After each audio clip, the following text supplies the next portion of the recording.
Oh, leg day.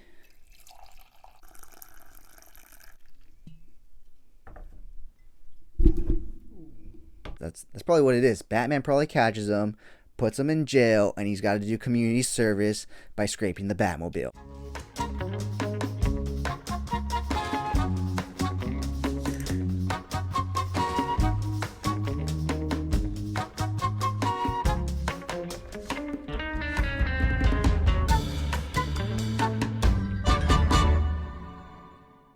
Welcome back to the CoolFigurez channel. I'm your host, Jesse the Bat Madrigal, aka the Buff Collector. The information on this channel is intended for adult collectors and not children. And welcome to episode 22, guys, of Coffee and Toys here on the CoolFigurez channel. Yes, I know the bat symbol on my shirt is crooked. I was super excited for this t-shirt, and this is one of the reasons why I don't buy his clothes off Amazon, because they're not always licensed material. So but when I went to return it, it said I didn't have to return it, and they refund the cash. And so I was like, you know what, I was excited for the shirt. I want to wear it. So yeah, I'm wearing it for this episode. But anyways, guys, besides that, if you can't tell by that, I am super excited for the Batman movie, which is just about a month away at this point. It should be less than a month by the time I post this. But yeah, we'll definitely talk about that. I have some exciting news for Coffee and Toys Live and so much more, guys. So stay tuned. But first, if you're new, then welcome. This channel is all about cool action figures, analyzing them, hunching them, taking pics of them, and of course, playing with them. If that's your sort of thing, make sure you hit that subscribe button and bell notification icon so you stay notified when I do upload new content. And if you do enjoy this video or any other content that I put out, please remember to give them a thumbs up. It is free and easy for you to do, and it really helps the channel grow. With all that out of the way, guys, once again, welcome to episode 22 of Coffee and Toys here on the CoolFigurez channel. And before we get started, guys, I feel like since this is episode 22 in the second month of 2022, and technically Coffee and Toys Live, the interview later at the end of this podcast, took place on the 2nd of February, I catch a little bit of a theme here, and I feel like we need a bit of a mascot for this episode in particular. And so what better mascot than the guy that is all about twos himself? And of course, I'm talking about Batman's rogue, Two-Face. Yes, so he is going to be joining us for this episode, this 22nd episode in the second month of the 2022nd year. 222s. That's totally his thing. So yeah, while I was getting ready for this, I totally thought about that, and I was like, we definitely have to have Two-Face on this table. So he's going to be joining us here for today. But yeah, guys, why don't we go ahead and start with the great news for Coffee and Toys Live. So thank you guys to all of you guys that have tuned in so far, and thank you to all the guests that have been on so far. It's amazing what's happened. Like, it's kind of happened so fast. I started with Paige and Jason B. Michael, people that I had talked to, I kind of had, made a connection with in the community. And then I decided to start reaching out to more people that, I had been following for a while, but not really spoken to or anything. And they have graciously come on the show and talked to me, which is amazing. And that definitely built up my confidence. And so I was like, you know what? Why not shoot for the stars? And so I started reaching out to different companies. And I'm happy to say that I have multiple companies lined up to come onto this show and talk with me and give you guys some great information. So why don't I go ahead and just start by announcing next week's episode, episode 6, I believe. Yeah, 6 of Coffee and Toys Live will be with the one and only Scott Guru of Spectre Creative YouTube channel. And if you don't know who he is, guys, he has 25 plus years of experience in the toy industry behind the scenes. He was a brand manager at Mattel and Jada Toys. He essentially started Maddie Collector back in the day. So I'm really looking forward to this conversation that I'm going to have with them. A lot of great information is going to be shared, so you're not going to want to miss out. So next Wednesday, it's going to be a bit of an early live if you're on the West Coast, because he's on the East Coast and he's kind of doing it during his workday. And so it's going to be kind of early. I believe the time for me will be 10:30 Pacific Standard Time, and for him will be 1:30 Eastern Standard Time. So it's going to be an early one, but if you can't make it, do not worry. As always, I will repost the live on my page, as well as put the interview at the end of that week's podcast. So yeah, looking really forward to that. I am super excited. I'm working on the questions I'm going to be asking him. And if you guys have any questions, definitely send them to my Instagram at CoolFigurez. Next up, after him is another exciting one, because I have recently got in contact with Diamond Select, and we have agreed, actually after him there's going to be no show, because I will actually unfortunately be on a plane back from the beautiful island of Maui, so there will be no show that week, or maybe there'll be a surprise show, who knows. So we'll see how I'm doing on time and what I'm doing that day, but the following week after that, I believe it is going to be, I'm in the works of finalizing the guest. It should be Ghost by Ghost. If you don't know who they are a clothing company, and you're probably thinking, well, why are you having a clothing company on? Well, because they are doing a collaboration with a toy company to produce clothing based off their characters and everything. So we will talk about that in a bit. But after that, we're going to be talking to the Diamond Select marketing manager, Zach. Super excited to be talking to him. I absolutely love Diamond Select. Not only their figures, but their statues as well. If you can't tell, that's a Diamond Select, that's a Diamond Select, that's a Diamond Select. And I have plenty more all throughout my room, and so I absolutely love Diamond Select. So I'm super happy and excited to be talking to him.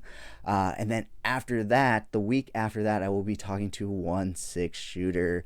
Yes, I am super happy and excited to be talking to him. I just got finished talking to Jason Yang of Work More or Less. That interview will be at the end of this podcast, and I always have fun talking to toy photographers, because that's what I'm into and that's what I do. And when I speak to them, I learn a lot. So speaking with Jason B. Michael, Jason Yang of Work More or Less, and now 1/6 Shooter. So super excited about that. But I'm super excited to talk to the company people as well. I love talking to all walks of life in this toy community. I'm having so much fun doing these weekly live shows. It's really become the highlight of my week. I look forward to it, and I have so much fun, guys. So thank you for all of you that join in, that have followed me since then. Thank you so much. Thank you for all of you that join, that watch the replay, that watch it at the end of the podcast. I really do appreciate it. And also, guys, I kind of set this at the tail end of last show because it kind of slipped my mind because it had just happened. But thank you so much for 600 subscribers, guys. It means a lot to me. Starting out with this channel, I didn't think there'd be one or two people that wanted to listen to me talk about toys and stuff, and let alone 600 and plus at this point.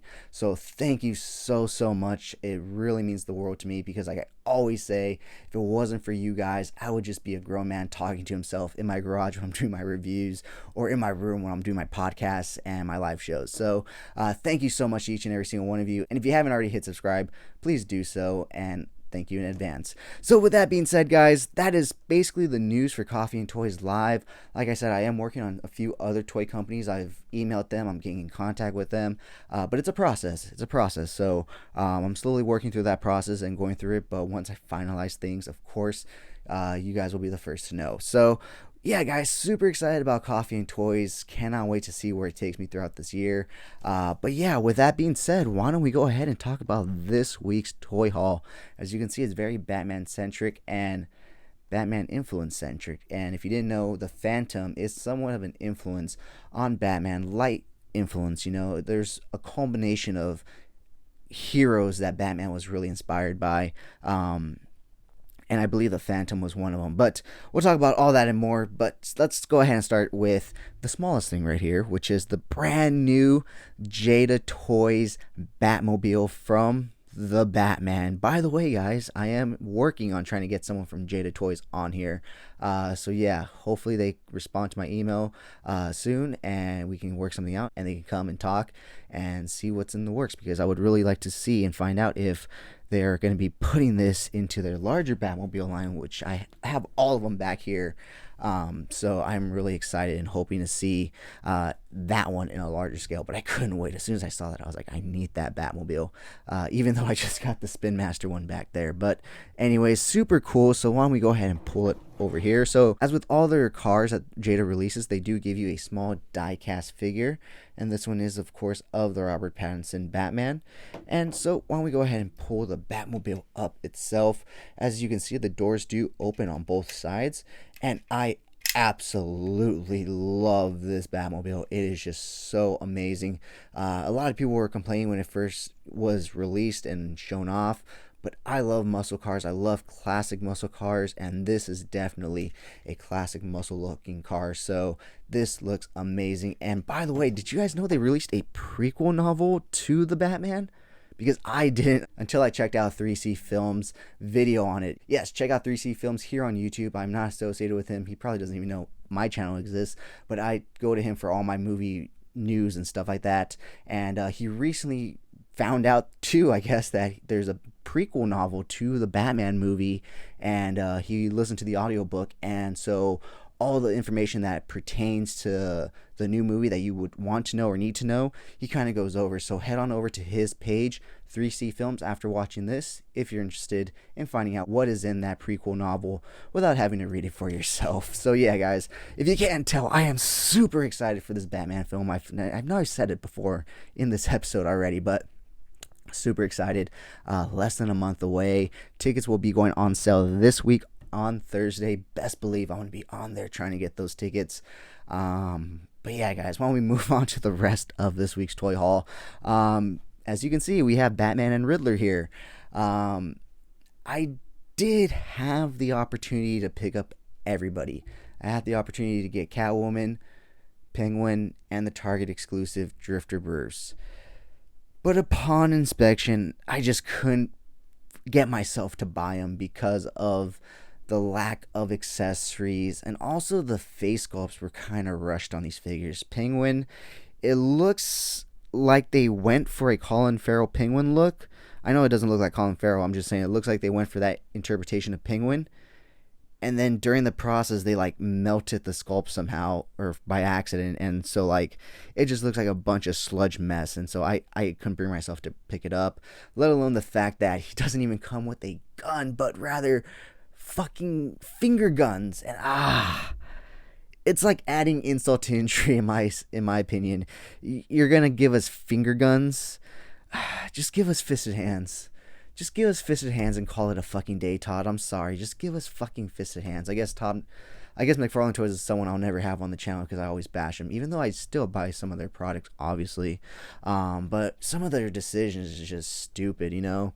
Like, not giving us fisted hands for Batman. Come on, Todd. Come on, when are you going to learn that every fucking Batman figure should come with fisted hands? If you want to give him an extra secret hand, if you want to give him an extra flat hand so that he can hold his grapple gun, sure, fine, fuck it. But give us some fucking fisted hands for our fucking Batman. I'm sorry, guys, but it is fucking frustrating when you're trying to shoot these guys and he has no fisted hands. And it's like, well, how is he supposed to get down? How? The sculpts are amazing, the figure looks good, and don't even get me started on the side-eye. Thankfully, my friend Robert fixed his own Batman, and it actually looks pretty good. Take a look at it right here. So, and he is going to fix mine too after I do the review. That way I can bash on it a little bit more, because yes, I am not done bashing on it, because I was actually taking a look at the Riddler, and I was like, oh, this guy's got glasses. There's no way in hell we can see the side-eye, or if he even put a side-eye. He has a fucking side eye under the glasses, and you can totally fucking see it. And it's just like, Todd, why? Why? If you want to make statues, make statues. If you want to make figures, make fucking figures. I don't get what the side eye does. I don't get it's not unique. It's not big. It's nothing, Todd. It's pissing off collectors, and it's making me not want to collect your line, which is making a lot of people not want to collect your line, and that's a bad thing for you, and you know, being as a toy maker. But that's him. He can do whatever the fuck he wants. It's his company. You know, so I am definitely going to be starting to get really picky and choosy when it comes to the Mcfarland DC Universe line, because honestly, guys, if it wasn't for all those side eyes, I probably would have picked up every single figure in this line. I think that's ultimately really what happened, is like, not only are you giving me shitty face sculpts, lack of accessories, but you're giving me the shitty side eye. But obviously I had to get Batman and I had to get Riddler. I I absolutely love Batman. And the other thing is, these are first-hand close-up looks at these characters, costumes, get-ups, look for the film. So it's nice to have an in-hand close-up look at this prior to seeing the film. So yeah, I did have the opportunity to pick them all up. However, I went ahead and just picked up Batman and Riddler and called it a day. So yeah, Riddler comes with a snow shovel apparently. So he's gotta scrape the snow off the Batmobile right there. Just, I guess that's probably what it is. Batman probably catches him, puts him in jail, and he's got to do community service by scraping the Batmobile. I bet you that's in the movie. I'm kidding, guys. I really, really am hoping that I'm not right on that, and hopefully he kills somebody with the snow shovel, Who knows? Maybe it becomes more of a weapon that he uses in the movie, and we don't know yet. But we'll have to wait and see. So why don't we go ahead and get on into Batman right here, because I definitely wanted to pick up this version so that way, like I said, I could get a nice closer look at this Batsuit. And I do like this Batsuit. It is really cool, and I'm sure it's going to change and evolve throughout the movies. So if you don't like it, don't worry, it's going to change eventually. They're going to need new figures for the next movie. But hopefully those ones come with fisted hands, Todd. But we'll fucking see. But yeah, he does come with a slappy hand so that he can put his grapple hand in there and watch. The reason I called it a slappy hand is because when he doesn't have his fucking grapple hand or grapple gun in there, he has a fucking slappy hand. Thanks, Todd. Batman has a slappy hand. But he doesn't even give him one fist hand. He gives him a secret hand. Why? Because he can fit onto the Bat Cycle, obviously. However, if you've seen people that have both the Bat Cycle and this Batman, you will see the gloved hands don't even match up. One is matte finish, one is shiny. So I don't know.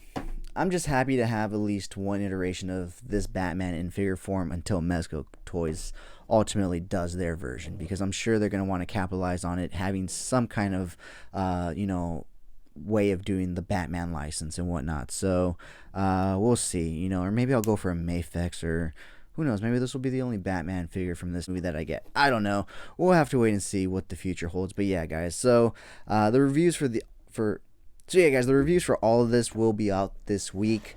So why don't we go ahead and move on. So next up, we do have two new NECA figures right here. Well, one is brand new, one is from a year ago, and it will be this week's unboxing on the channel. I didn't forget this week, guys. So going back to next week, let's talk about this figure right here in particular, because last week it started to hit stores, and at one random Walmart they decided to put it out for $15, the whole lot of them.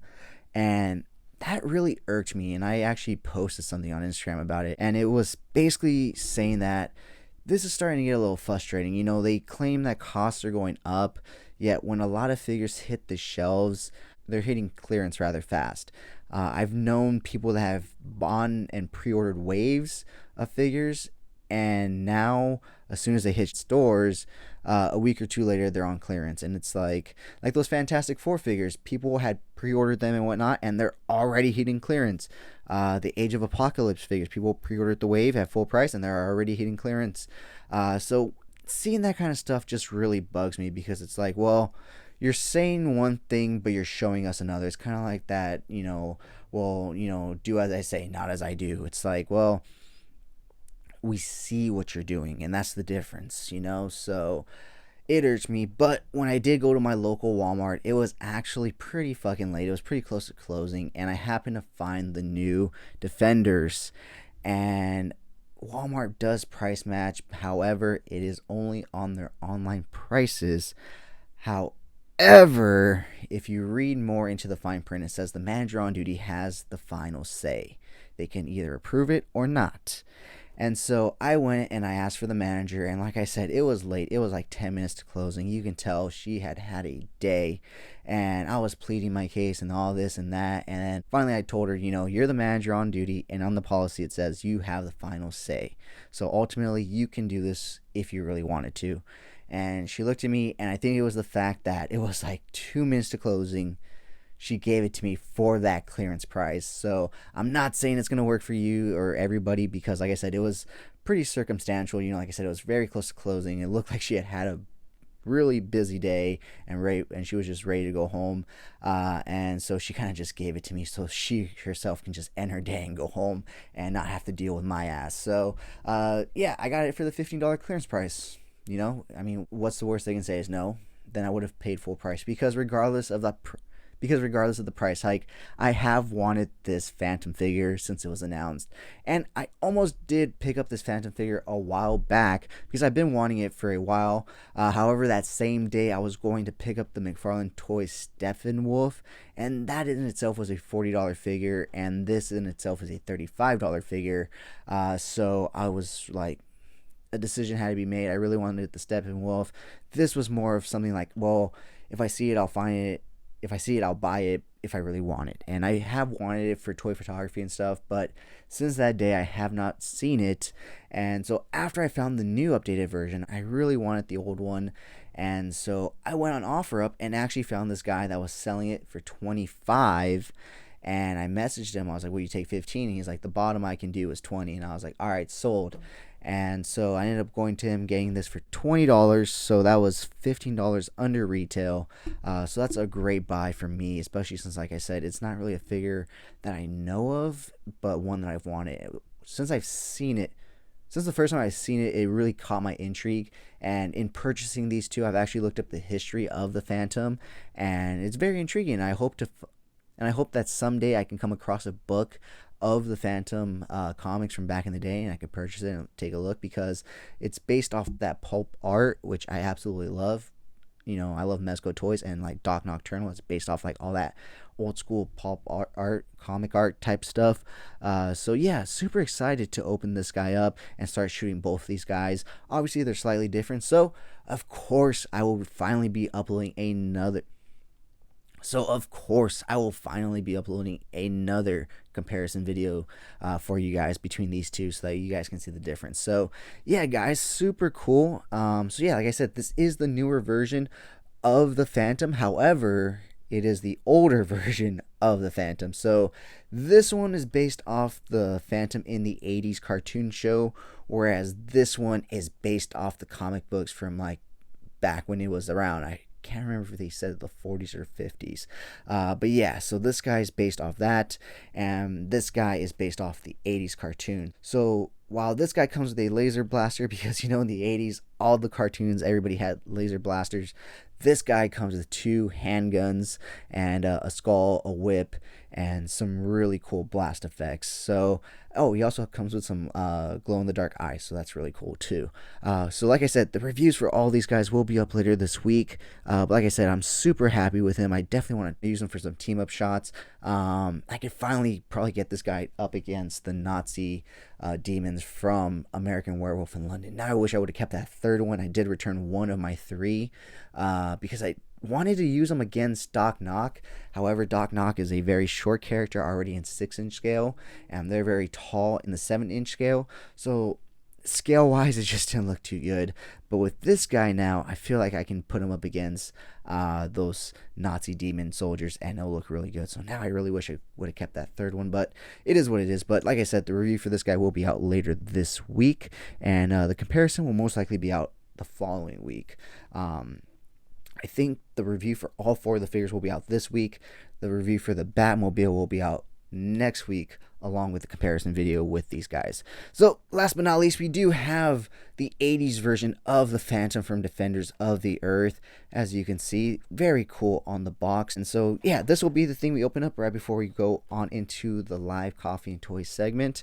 And I just realized I do also have the Riddler box on here, because if you can see, he's holding like some duct tape, and in my opinion, I'd rather he have come with that than the piece of shit snow shovel, but that's just me. So anyways, guys, moving on to one last thing before we go on to this week's toy news, and that is that I have partnered up with a few Instagram toy photographers to release a weekly Batman picture every Thursday leading up to, of course, the release of the Batman. So check it out over on Epic Shots by CoolFigurez. That's where I'll be posting mine. And for more info on that, you can definitely just check out that post, and I'll tag everybody that's associated with that group, and you can check out their post for that day as well. So with that being said, guys, why don't we get into this week's toy news? Not too much. Initially, we didn't get too much news in the new year. It was obvious, people were getting back from Christmas vacation, whatnot. Then we got a flood of news, and then we got a little bit of trickle of news, and it's still a trickle of news because it's Chinese New Year. So everybody in China, visiting family with their family, celebrating Chinese New Year's as they should. But that means none of the factories are up and running at this point. So news for toys is going to be a little slim picking for the next month or so, because I hear it's about a few weeks thing, and I hear that sometimes when they go and visit family, they don't come back. So initially, the factories are a little short-staffed on the return of vacation from the Chinese New Year.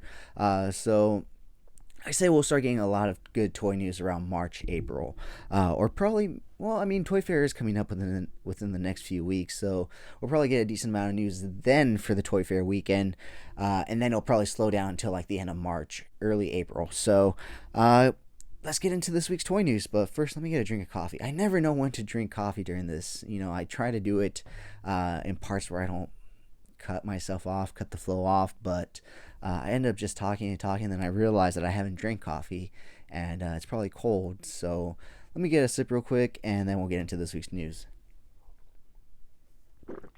Oh, look at me spilling all over myself. But anyways, let's go ahead and start off with this week's toy news. So let's start off with, of course, my favorite toy company of all, Mezco Toys. So nothing in terms of toys, but remember I did mention that I'm going to be having a clothing company on Coffee and Toys Live. That is because they have partnered up with Mezco Toys to release some clothing based off Rumble Society, based off characters like Baron Benz, Doc Nocturnal, and more. So I want to talk to them about that and get some more info on it, give you guys some more info on it, because I absolutely love Mezco Toys, I absolutely love Rumble Society, and I love those shirts that they give you with certain characters and figures. So I'm excited for more Rumble Society clothes. What can I say? So we'll be talking to them most likely March 2nd. I believe that's that first Wednesday of March. Finalizing things with them. They said this is very early on, so they wanted some time. So I need to finalize that with them, but we'll be definitely talking with them on, the podcast sometime soon. So let's go ahead and move on to Super 7, because it was their Super 7 week, and they had a few announcements and solicitations for pre-orders. So starting off with their Bruce Lee, they have two. They have the classic yellow jumpsuit, and of course the classic shirtless Lee. Now at first when they teased these guys, they just showed the nunchuck, and I was sold. I was in. I was like, yes, take my money. And then I saw the figures, and I was like, you know what, the Diamond Select ones are actually a lot better. I don't really care for the way these ones look or for the price point. So if you're gonna get a Bruce Lee figure, I would suggest looking at the Diamond Select ones first versus instantly dropping $55 on this one Super 7 figure, because the Diamond Select figure is about $30, comes with alternate head, bunch of accessories in terms of weapons, and a bunch of hands. The special edition, or I think it's the special edition version. It's $30. Just saying. So yeah, super cool, but just not for me. Next thing they did tease that got a lot of collectors excited was Roger Rabbit from Who Framed Roger Rabbit, that classic 90s movie where we actually got a clash and got to see Bugs Bunny and Mickey Mouse on the same screen for the first and only ever time. So super cool movie, classic, and of course the great Christopher Lloyd is in it. But unfortunately, they were not teasing Ultimates, rather reaction figures. So wallets are safe, guys. We are getting Who Framed Roger Rabbit reaction figures, not Ultimates. So I am not a reaction figure collector. The only 5 points I get are Mezco's, and that's just the ones that they include in the box sets and everything. I'm just not a 5 points collector. As cool as some of them are, especially the reaction figures. They're like $14 to $17 for them. It's like, it's not worth it when you could basically pay an extra few dollars and get a figure that's highly articulated and highly detailed. So that's just my opinion on it. If you like reaction figures, those are coming out soon, so stay tuned for those. So why don't we go ahead and move on to NECA. So they didn't announce anything this week. However, they did have stuff pop up in stores, as they tend to do from time to time. And this time, it is another Batman accessory gadget. And it is this time the Batman Beyond Batarang. And yeah, I don't know why it's blue. I know in like an episode or two he does use a blue one. But if my memory serves me correct, and even in looking at my Batman Beyond figure up there, they're black and red. So like my friend Robert said, they're most likely going to release a red version later on down the line to get more of that money. So I guess happy hunting if you're looking for that. I don't know. I don't know if I want that one in particular, because I want it to be red. You know, I want it to be accurate. But I guess when it's not lit up, well, I mean, it's tinted blue, so when it lights up, it's blue. I don't know. I'll have to wait and see if I find it in person or if Robert finds it, and I'll make my decision then. Right now, I'm on the fence. We'll see. But talking about Batman Beyond, we're going to talk about him a lot more a little later in the news. So why don't we move on to Star Wars news? So they did announce a new Boba Fett, guys. I feel like we were just in this position last week, and when I was saying like, wow, there were too many Boba Fetts, and here they go announcing another one. This time it's the Tython Boba Fett, and not the one where he's all sand-peopled out. No, this time it's the one where he's all armored up and stuff. So we have the Tython Boba Fett where he's all, you know, in the robes and the gaffy stick and the sniper rifle. And now we're going to have the Boba Fett Tython with his scraped up armor when he just puts it on after meeting Mando. However, it was supposed to go up for pre-order this week on Tuesday or Wednesday, if I'm not mistaken. But it was delayed until February 8th. So if you are looking to pick this one up, February 8th, it will go up for pre-order. However, for me, like I've stated before, I absolutely love Boba Fett. He was probably my first favorite character in Star Wars, and then Jango Fett, and then the clones, and then the Jedi, and all that stuff. I mean, I have the re-armored Boba Fett helmet, I have the Empire Strikes Back, I have a whole shrine of Boba Fett right behind here, but I don't need all those Boba Fetts. So if you need another Boba Fett, go ahead. I'm pretty happy with the Return of the Jedi Boba Fett, which ironically isn't in this display because he's in my Mandalorian display. So maybe I do need a Tython Boba to put in my Mandalorian display so my Return of the Jedi Boba can go here. Huh. Fucking Hasbro. But anyways, guys, why don't we go ahead and move on to the last bit of news, because that is all the Star Wars news. And we are once again talking about Mcfarland toys. We are going to talk about two versions of Mcfarland toys, and you're probably thinking about, what do you mean? And that is because if you didn't know, recently DC Direct went under. They stopped production. They were no longer going to be in business. And then Mcfarland Toys swooped in, became Captain Sabaho, and now we got DC Direct back. So some of those figures that were supposed to go into production that were halted and canceled and not going to go into production are now going into production thanks to this save. And some of those being the animated series continues for the Batman line. And so we are getting a new Batman, which is up for pre-order now, as well as a Catwoman and a Batman who laughs in that animated style, that Bruce Timm animated style, which is really cool and actually really tempting. As much as I don't really collect that figure, that character, that's just cool that they released him in that version. So yeah, up for pre-order now. Check it out. But that's it when it comes to DC Direct. But however, I don't know if Mcfarland Toys released this image or if somebody did. But recently, an image of all the upcoming McFarlane DC Multiverse figures was released right here. And as you can see, it is quite a number of figures, and a few are still actually blocked out that we don't know of. But last year I saw a list that contained Batman Forever figures and Batman and Robin figures. However, I don't see any of those on this list.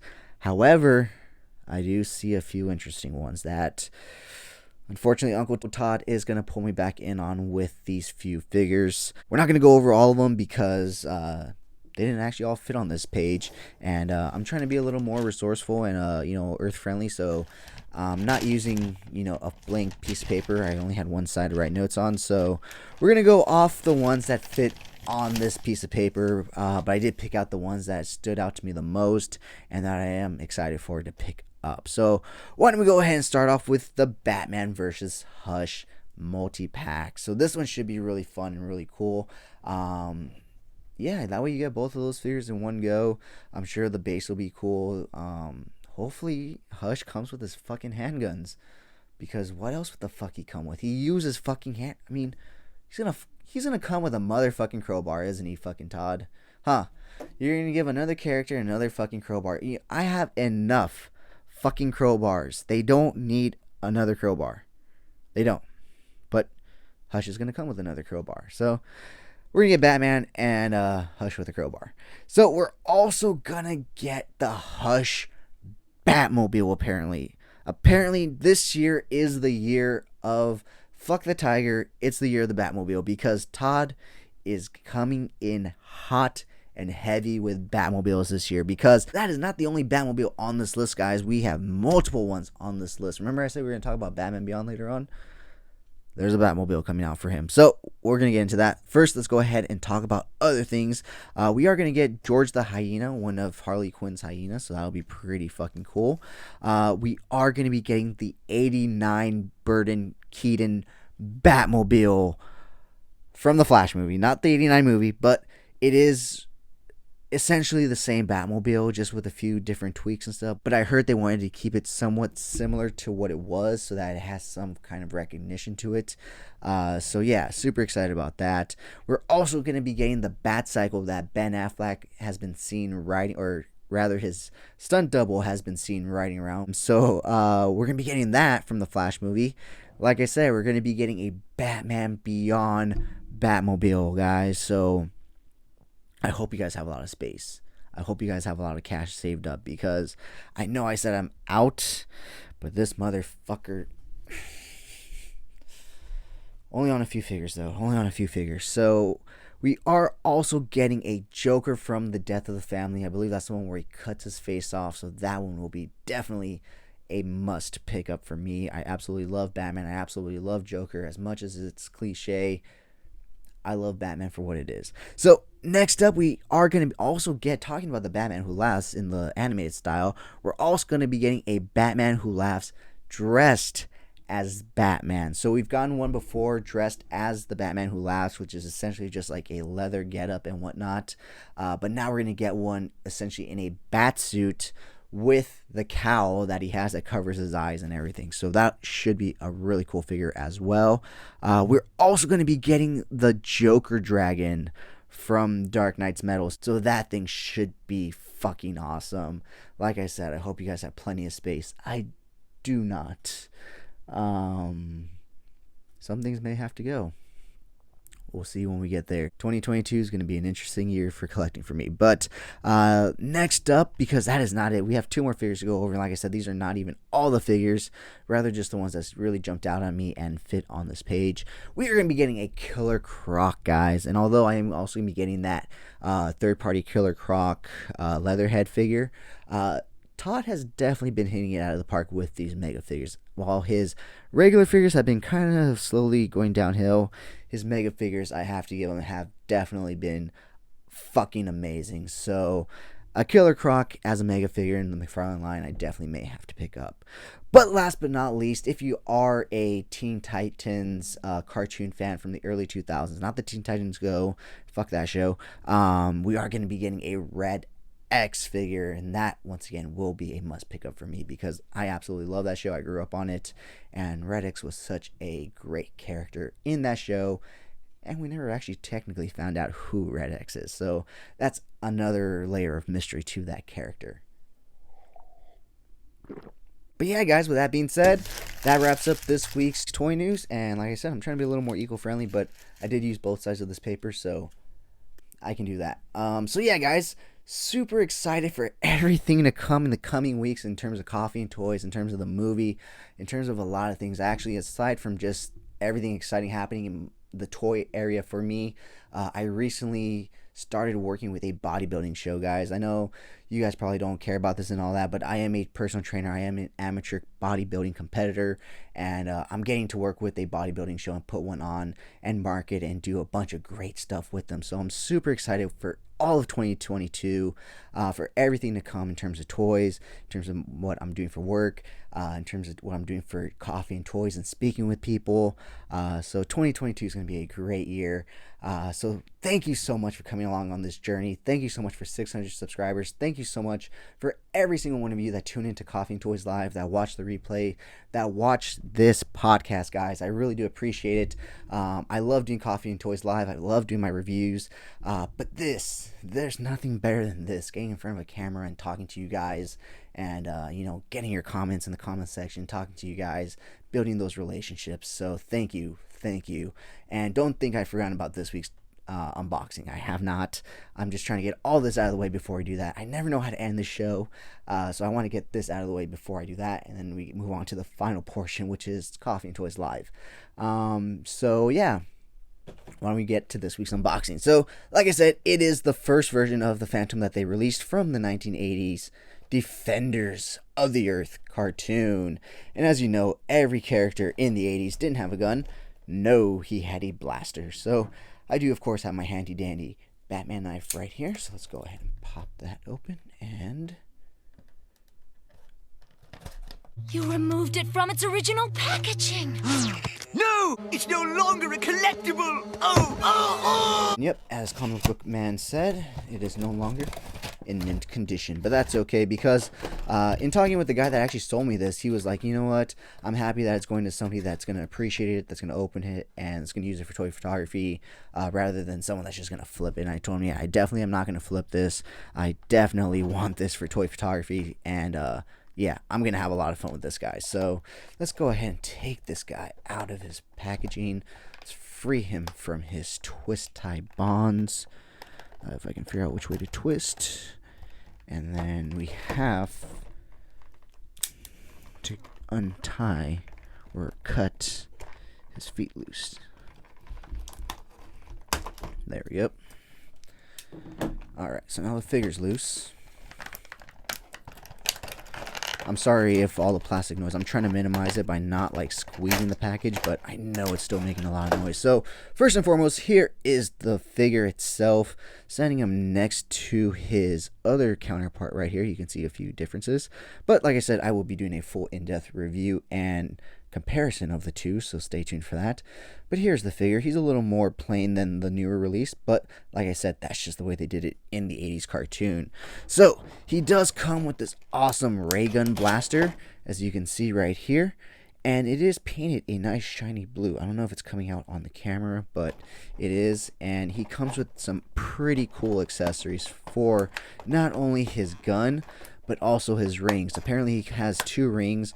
One marks you for death, one marks you for good fortune. But this one right here in particular is for the ray gun. It goes right here at the tip, and it looks like it's shooting out. Super cool. I absolutely love this effect and accessory. It also comes with Zufi, whatever that is. Like I said, I've never seen the 80s cartoons. I'm sorry if you did, and I'm butchering this and totally fucking this up for you.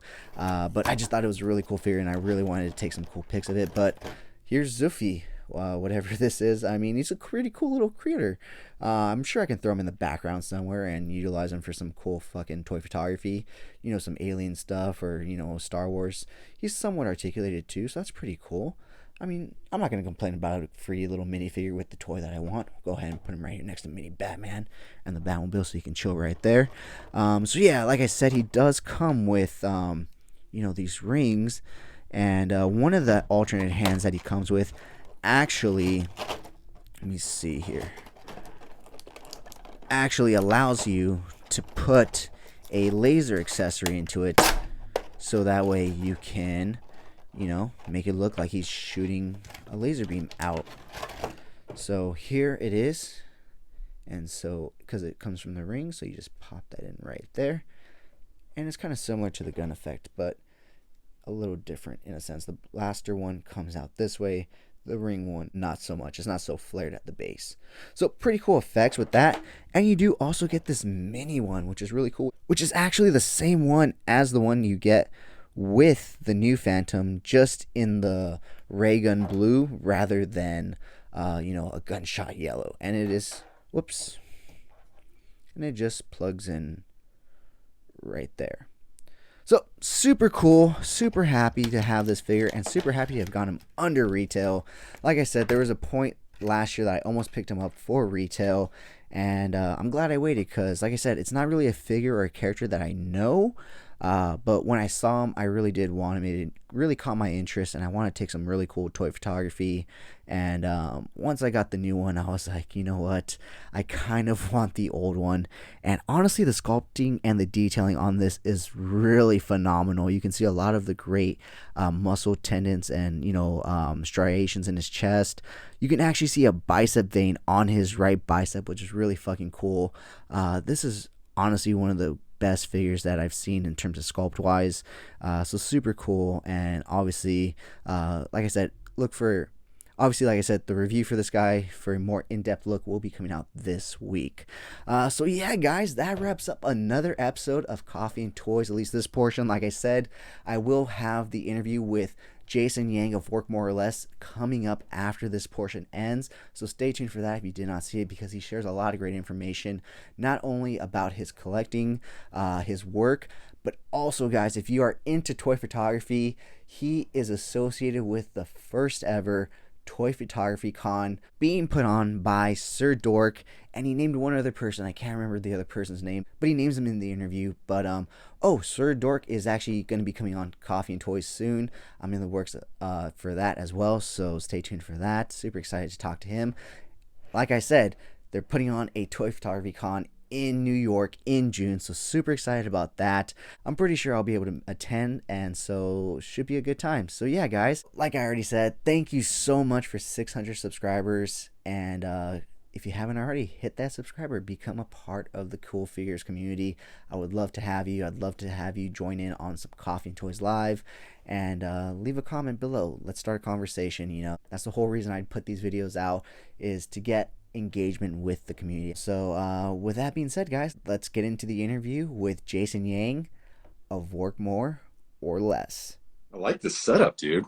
Thank you, man. Thank you. I appreciate it. It's impressive. It's funny, like when I've gone live, I'm generally like, okay, what am I going to do? What am I going to like reset things and all that? It's pretty fun, but I just love all the little Easter eggs and things like in your background, in all your lives. Yes, thank you, man. I appreciate it. Yeah, I appreciate it, man. Yeah, this is like, my podcasting center or area of my room. So I kind of decided to mix it up with my displays here, just to keep it like that interesting and different for everybody, I Little love Easter it. eggs here and there, like you said. All right, Nice. you're just a little lag, so if there's a little delay, just let me know. Okay. How bad is it? Should I like jump back on or? No, I mean, I'm hearing you pretty well. Are you getting me like right away? Yeah, I think so. All right, sounds good then. Seems like Okay. everyone's working pretty well now at this point. Okay, so let me just Right. introduce the show real quick, and we'll get right on into it. All right. All right, guys, welcome back to the CoolFigurez page. I'm your host, Jesse the Batmobile, aka the Buff Collector, and welcome to episode 5 of Coffee and Toys, guys, where I speak to a new guest every week about toys, collecting, toy photography, and so much more.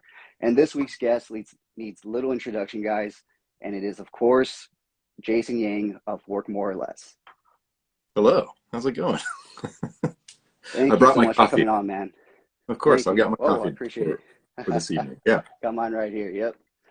I like appreciate it, Batman. you coming on, man. I really do. I know you. Oh, thank you, man. I appreciate that. Yeah. So how's your day been? How's your week been? It's going good. We're actually, so I'm in the middle of the country. I'm in Oklahoma. And so I know a lot of the East Coast has been hit with weather. Now it's kind of coming through. And so we got some snow and some sleet and some ice. So the rest of this week, we're expecting a lot of weather, but then it's supposed to like clear up this weekend. So weather's been okay.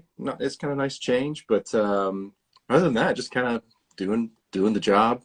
Just kind of in the routine of things now that we're in 2022. So it's been good. Yeah. That's good. So you've had a good start to your new year so far? I have. It's last year was a good year in terms of like business and stuff. Cause with my client work last couple of years were really good. and this one's off to a great start. So having fun with that, but then it's always great to be able to come up here and do all the toy things. So, and the collecting and all that stuff. So that's really, it's funny because I do creative work for my day job, but this is like really truly my creative outlet, like doing the toy photography stuff. So it's been fun. And also like just being part of the community is like the best part. I love it. No, yeah, that's great, man. And we'll definitely talk about your actual work life and stuff. But before we get into that, what got you into collecting, man? Well, a few things. I mean, I've always loved toys. I mean, obviously as a kid, I really just, I like the idea of having an action figure. I mean, I was into, like as a kid, He-Man and Thundercats and Ninja Turtles and Star Wars and, you know, Batman, all kinds of stuff. Always loved it. Maybe kind of as an artist or creative kind of mind, I just enjoyed all that type of, you know, Saturday morning cartoon type stuff. And so the toys that came along with it obviously were very, I was like pretty much like, we got to make shows so we can sell toys and stuff like that. So I fell for that as a kid, loved them. And I think like a lot of us, we probably felt like, okay, now I'm, you know, like a teenager, I need to, you know, collecting toys. It's probably not going to get me girls or anything like that. You know? Feel like you're kind of nerdy. And so for a while, I was just like, all right, there's other things to focus on, mostly art for me, obviously like going to school and all that stuff. But then over the last several years, probably just, you know, seeing the, I would say even toy photography, being exposed to that in several accounts and different artists like who are doing like designer toys, always kind of been interested in that. And it just kind of brought me back in, and then it kind of blew up like around 2015.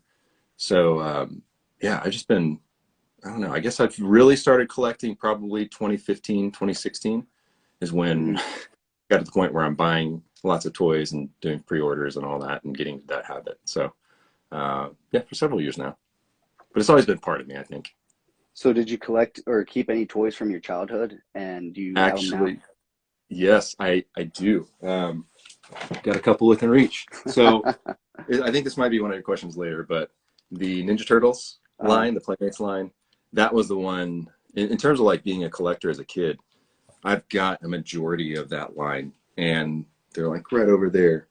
And what's really great is like, I wasn't hard on the toys, so they really held up over time and actually have most of the weapons like pretty much complete.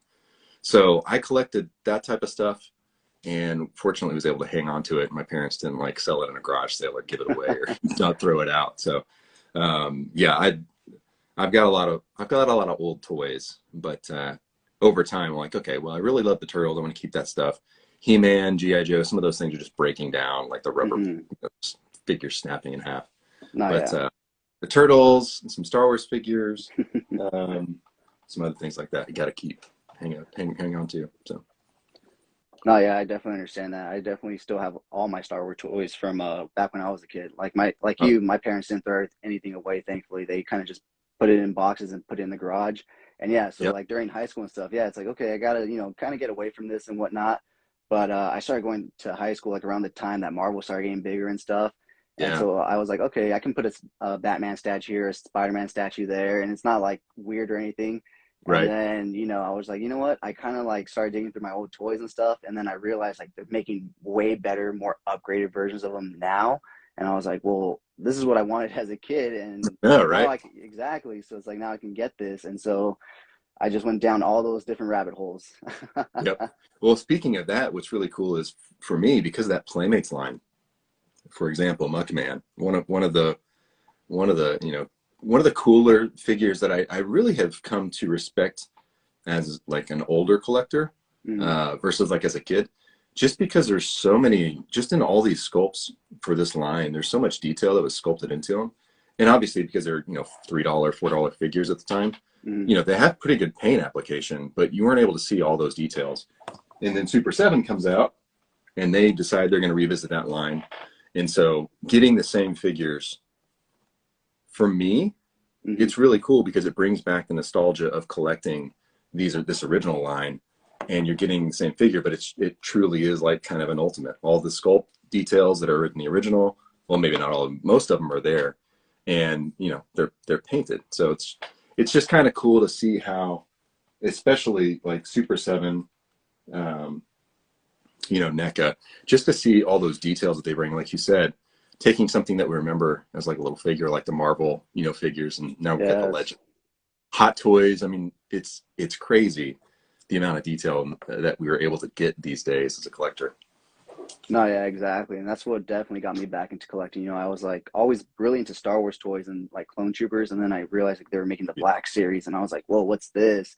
And it was like 6-inch figures, more detailed, more articulated. And I was like, okay. And I was like, I'm only going to collect the Clone Troopers. And then obviously that, that's a lie. That's a lie. Yeah. Yeah. That's, So here I am, collecting waves and waves. And I have so many now at this point. I'm like, where did all this come from? I know it adds up really well, maybe not quick, but it can add up pretty fast. That's for sure.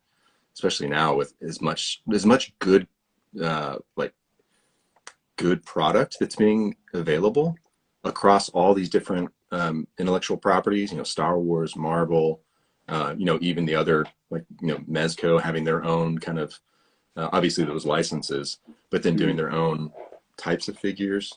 Mm-hmm. Everything imports. There's so much stuff, and it's funny because like even with the turtles, I enjoy the Super 7 line for one part of my turtle kind of love for turtles, because it really follows the Playmates line. But then NECA with the cartoon animated series, like those are amazing. So I've got a ton of those, and then also NECA's got the movie line. So the fact that you've got that, and then Playmates, and there's other turtles, people doing turtles, other brands. Yep. So the fact that you can collect multiple from multiple companies, the TMNT line or whatever it might be, it's pretty wild. I mean, we really are living kind of, I hate to say like the golden period of collecting, but you can generally find whatever you're into. Oh yeah, you really can. You really can. Kind of going back to what you're saying about the multiple TMNT lines. Like I have one of those NECA Street Scene dioramas, and it's just full of different TMNT lines. Like that's how many there are. It's like it's just incredible and outrageous. But I can't stop buying them. Me either, man. Me either. It's pretty dangerous because I'm like for the turtle stuff, I'm almost a completist on a lot of those lines. But I'm kind of okay. I got to step back a little bit. I'm probably like 95% completionist, which is still mostly completionist. But yeah, I don't know. It's tough because there's so much good stuff out there, but you really have to focus. Otherwise, you're going to end up spending all kinds of money and then run out of space. So no, yeah, that's definitely that's definitely an issue in the collecting community, and that's why like and speaking with I don't know if I'm sure you know Jason B. Michael, but he looks at his stuff as like tools. He was like, you have to look at it as tools and not so much as pieces in your display, or else you do run into that issue where you're spending too much, you're collecting too much, and that really helps. Helps you look at your collection and be like, okay, I do use this, I don't use this, and stuff like that. So, I mean, that's one way you could look at it. Yep. Yeah, kind of the utility, right? Something that brings you joy when you have it and you can display it. But the fact is like, okay, for some people, it's like, okay, that's a great way to decide if you're going to choose to pick something up or not and spend the money. It's like, if you know that you'll love to just see it, look at it on display, but then also the fact that you could take that and shoot it and create something from it. I think, I've talked to Jason about that before, and I'm like, man, that's a really great way to kind of help you focus your collection versus just, oh, that looks awesome, I'm going to buy it. Exactly. And I don't know, you feel this way too? Like there's some things where you kind of get caught up in like, you're going to miss out on it. Oh, I'm going to pre-order that. And then, 8 months later when it arrives, you're like, I don't really need this anymore, Yeah. Another good way to look at it is like, can you think of anything to shoot with it if you're a toy photographer? Like when you see it, right. Like if you don't have anything to shoot with it, then like most likely you should pass on it, because like, how Mezco just re-released the Conan, and I was like really tempted to pre-order it, but I was like, I really don't have anything to shoot with it or a diorama to fit it. So you know what? It would just be sitting on my shelf. As cool as it looks, I think I'm gonna have to pass on it, and I had to. Just for those reasons. And, it saves me space and it saves me money for another Mezco toy that I will be able to use. And you really, really want, right? Exactly. I mean, that's crazy. Even with you thinking about like Hot Toys. I love Hot Toys. I've been collecting, mostly like just selected with like Star Wars Hot Toys. Mhm. And it's crazy recently with, obviously Mandalorian, Boba Fett, just how they keep dropping figures. And they're like, hey, this week, here's 4 new figures. And these are just Star Wars. And here's 5 other Marvel ones. And so it's just crazy. Like, a lot of these, they end up, they're available a year and a half after you pre-order. There's just so much. And so, yeah, it's really important to just kind of be able to kind of focus your collection, because otherwise it's just too much. But and those aren't $20 figures either. not at all. So it's a little easier to be like, yeah, I can pass, because then I can buy like 10 Black Series or however many figures that I really want versus just like, No, yeah, there's been a few times where I wanted to buy a hot toy and I was like, I could do that, but one, I'm gonna lose shelf space, and 2, I can buy so many more other figures that I can utilize in toy photography. Because as cool as hot toys are, if you don't have a diorama for that size, like, you can't really shoot them like in action scenes. And then on top of that, a diorama for those figures has to be massive. Oh man, okay. 1/12 one's already big enough, it's like I can only imagine those ones. It's like, no, I'm not gonna go down that rabbit hole. I displayed the new diorama I got in from Oiler's Workshop. Oh yeah, so, I checked out that live. That was really cool. Yeah, it's like modular. It's amazing. But again, what I'm glad about that is that I can take these apart, so each wall is kind of its own piece, so they kind of can fit wherever I need them to. Whereas other dios, some of them break down, but the ones that don't, just like, man, you got to have just a big space that's, even the Sentinel, right? The Marvel Legends Sentinel, that thing's huge. Yeah. It either stands in the corner or you got to, put it away somewhere. I don't know. But put it in the crib. Yeah, exactly. Storage space really matters. You've got, if you keep the boxes or you're in box collector, it's like you got to have space for that, or just recycle them. So I don't know. No, yeah. How many Sentinels did you get? 1? I just got 1, man. Okay, because I heard mostly. Some people get multiple ones. I know. I know. I know. One of my good friends, Richie Nose Rain, he bought multiple. I don't remember exactly how many, but I was like, it's awesome. It's going to be it is a great piece. It's cool to have, but just with anything, it's like, you got to find space for it, or you got to make space for it, right? No, yeah. Did you pre-order Galactus? I've got Galactus on pre-order, and also the Razor Crest. I know, right? I'm talking about like space, and then I'm telling you about these big pieces that I purchased. So, but I don't know. That's how it goes, man. That's how it goes. Yeah, for some of those too, because like the Razor Crest, I'm really excited about that. I don't collect 3 3/4 stuff really, but just to have that be kind of like the special HasLab projects, I think are just cool. And not that I really intend on just like flipping stuff, but the fact that like if you buy something like that, I'm like, okay, well, I want to have this in my collection and I want to shoot it. I want to do what I can. Yeah. But it's not like, a lot of times the things will either keep their value or even like increase in value. So if something happens and I need to offload something or sell it, like at least I know the value of that is there, that I'm investing into it. So I'm a little bit more open to those types of things versus like, oh, I'm going to buy 700, like a lot of 700 Black Series figures for however much, and then know that, in a year they're going to be half, they're going to be like $10 a piece, if not less. So kind of look at it as an investment too. It's like, does it make sense to spend the money? So I don't know. No, yeah, that makes total sense, especially now with like prices going up and whatnot. You kind of have to look at figures and decide which ones are, worth their money, which ones aren't. That's another reason why I'm personally starting to lean towards more like, I wouldn't say like premium figures. Well, I guess they are, because like Mexico and like 1000 Toys, you're paying a little bit more, but you're also getting a lot more for your money. You're getting a lot of accessories, alternate hands, really good articulation, really good sculpts and whatnot, So I see the value in that now, versus, buying, like a $20, Black Series figure or whatnot, because those ones are going up in price, yet they're not giving us more. But, so, I mean, to each is his own, but that's just me personally. Yeah, of course. And I mean, obviously we both collect higher end stuff, but then also the stuff you can buy at Target and Walmart. And it's fun to have representations of different figures or characters. And, sometimes you have the choice of really premium or, what you can buy at stores. So No, I'm, yeah. I'm, I'm the same way. It's not just all or nothing, all, or, it's not just all premium, or it's not just all 1/6, or so it's nice to have diversity, I think. No, yeah, especially if you're a toy photographer, it gives you that, variety to do different things and whatnot, different crossovers or different fun stuff. Mm-hmm. By the way, that last pic you posted was really great. That was a great pic. Are you talking about the Batman one? Yeah, with the Joker and everything. That was awesome. Okay.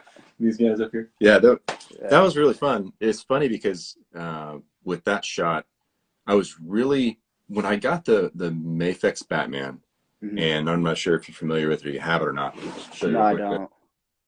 It's awesome. I don't really have many Mayfix. I think I have this one and maybe one other. I'm trying to Hmm. remember. But this is the Hush Batman. But what's funny, when I first got this, I was looking at this cape. I'm like, this thing is ridiculous. And as I was kind of just looking at it and playing, like, if you physically had, like, if you had a cape this large, it seems like you'd be tripping over it like all the time, or it'd be getting caught in things. No, And yeah. then, man, that would kind of be a funny little shot. And I sat on that for probably, it's been several months since I got this figure. And then my buddy Spencer, Split Picks, was like, "Hey, let's do a collab, and we'll do Batman." I'm like, perfect. I got an idea for it. Let's make it. So that was fun. It was a good one. I appreciate that. It's a cool figure. So, but that's an instance where kind of seeing the figure it basically inspired the concept or the Hmm. idea, versus, I don't know, sometimes like, all right, I'm going to set up this shot, and I know exactly what I'm going to do, or I'm going to just kind of arrange it and do like a cool dynamic pose. Whereas this one, was really inspired by the figure that helped me create the concept, and then was kind of able to put it all together. But yeah, it's fun. No, that's great. That's great insight on your creative process on this shot. Like you said, most of the time it's like you already had something set up, but here you like looked at the figure and it gave you something to do. And Mm-hmm. that kind of goes back to like what I was saying earlier. Like you have to look at these figures now and like, can I do something with this? And you definitely were able to. Thanks, man. I just love like trying to come up with. Uh, I like more like the conceptual type stuff, just Hmm. because I have more fun with it, Hmm. and uh, I can set up a figure and make it look cool, and if it's dynamic or just portraits, and that's really fun. But taking it another level, and like, okay, what's some kind of humor you can put into it, or something that visually is a little bit like outside the box. I really enjoy those types of things. Oh yeah, Like, that's great. Yeah, I definitely picked that up from your toy photography, man, and especially like your Halloween one where you made the costumes and everything, and that your approach to toy photography is very unique and very well done, dude. So I have to admit, everything you put out is really well done. I appreciate that. Yeah, that one took forever. I, The I Halloween one. yeah, I saw when you were talking about it and stuff, all the work you put into it, like cutting and putting all the tape and stuff. So, Yeah, but I mean, it paid off. It came out really good, dude. thanks. I appreciate that, man. So, what exactly got you into toy photography? I think it was really being on Instagram and starting to see my feed kind of populate with like Star Wars: The Black Series. That was probably one of the first toy photography accounts that kind of came across, and um, that was kind of at the same time as The Force Awakens, right? So Mm, they're rebooting, not rebooting, but giving us more Star Wars at the time. mm, And uh, I was aware of the Star Wars: The Black Series line, but it wasn't until about, I think it was Christmas 2015, when my brother and my parents bought me a Black Series figure. They bought me Boba Fett, oh, right here, nice. which I actually did a custom head on this, but the original Empire Strikes Back one. Bought me Mm, that, and then also Darth Maul. And at the time, I was just kind of not. I was going to the toy aisle, but looking at toys for like my kids and just keeping an eye on things. But when I got these in hand and kind of started messing with them, I also got a camera that year. I was like, man, let's try this out. I've seen a few people do it. And like, I work in production. I understand how that type of stuff, like compositing, works, mm, and just kind of started shooting them just for fun and learning how to shoot with a still camera. And that kind of got me into collecting because I was interested in that. And I was like, oh man, look at all these, like specifically like the Black Series line. all these figures are awesome. And so I kind of went back and caught up to that point, and was collecting all of them. And then it just kept growing from there. And I'm like, all right, well, I guess I'm all in. So up until like a couple of years ago, I had pretty much every single Black Series figure. Oh, Which is wow. a little out of hand, but I can't keep up anymore. Yeah, there's too many. There's variants and all those exclusives and all that stuff. But Yeah. no, yeah, so that's great. So prior to you getting that camera and everything, had you been doing photography? Like, I know you do like online, like computer creative stuff, but Yeah. had you done photography prior to that? Not really. I mean, I've always had kind of a camera, but didn't really understand how to use it at the time. And I had a lot more of my creative peers who like I worked with that were photographers.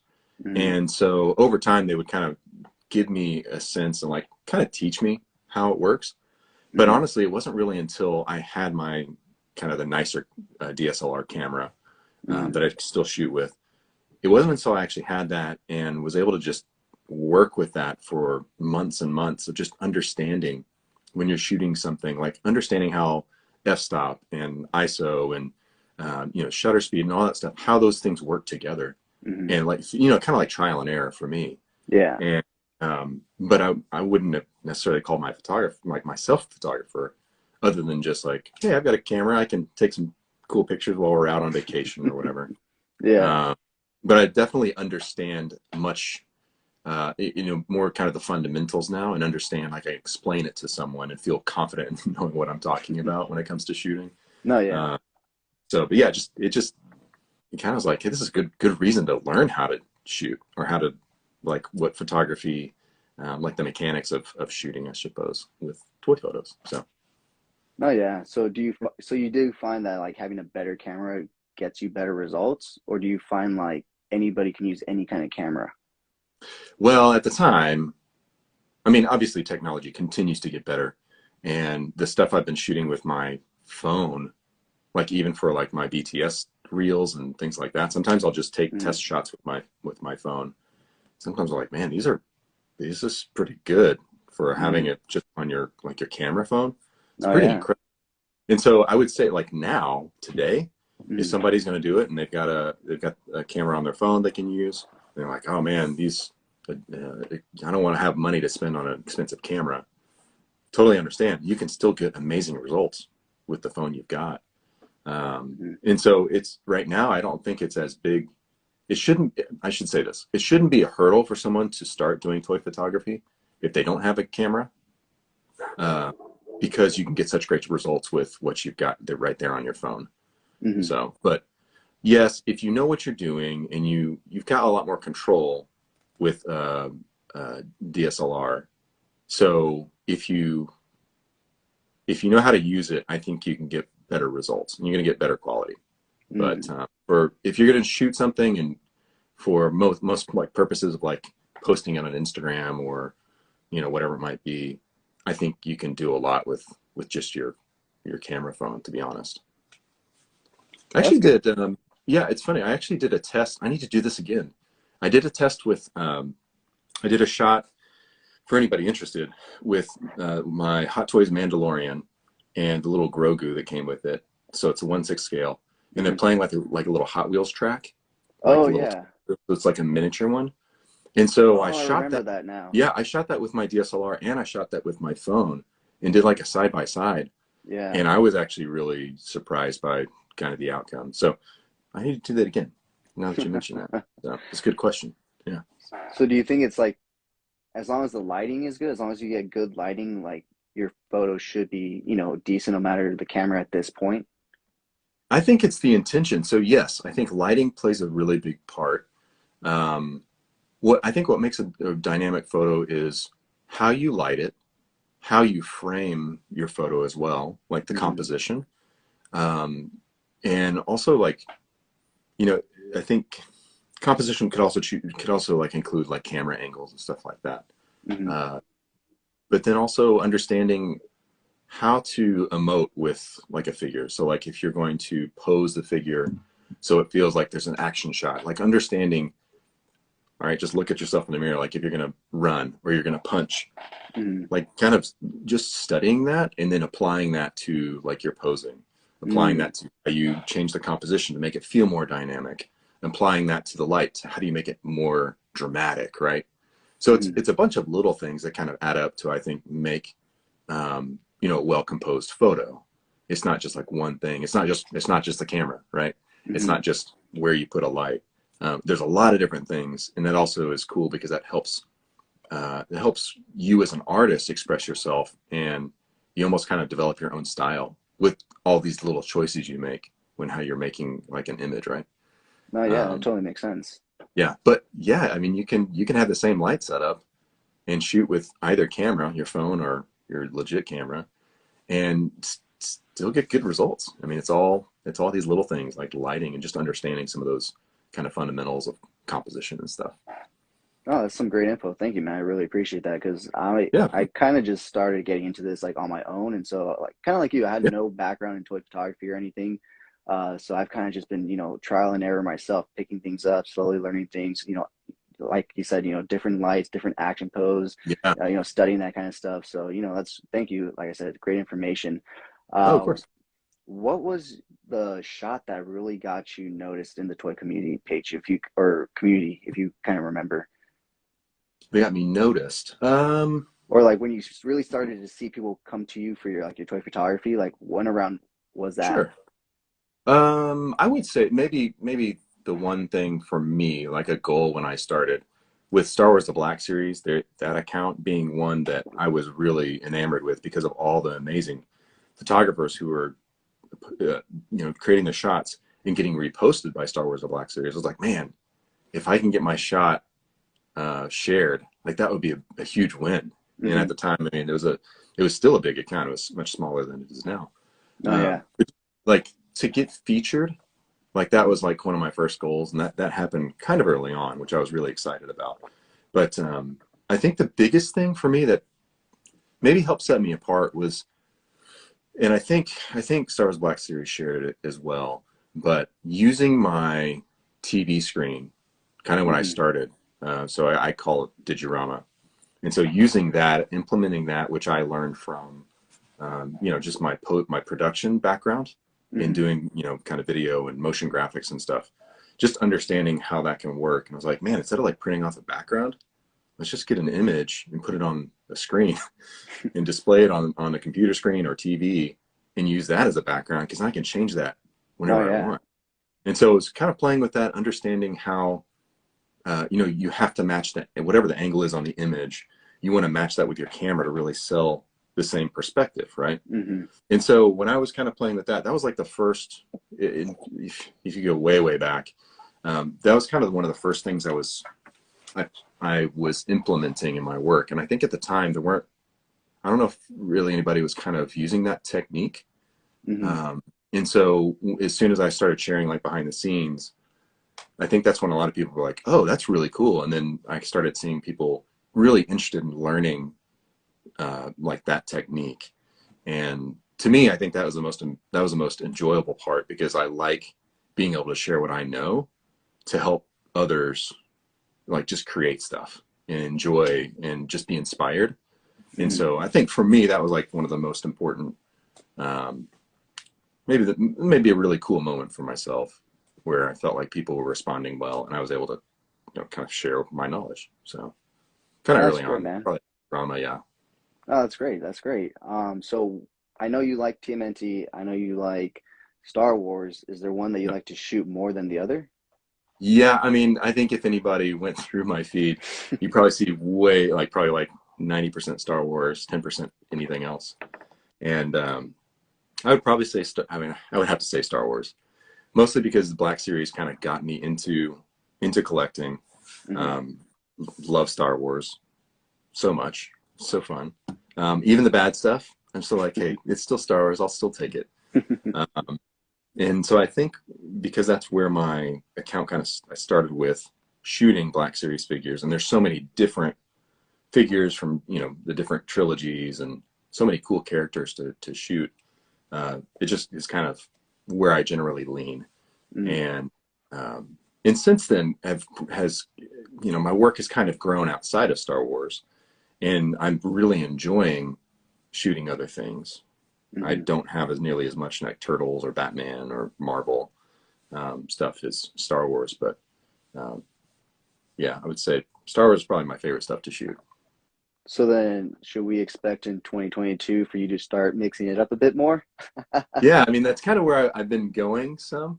The main thing is like, I know a lot of my following is mostly because Star Wars, because that's kind of where I started with. And so what I Hmm. realize is there will be people who are like, oh, I don't really care about Ninja Turtles, or I don't really care about Marvel stuff. I'm here for Star Wars.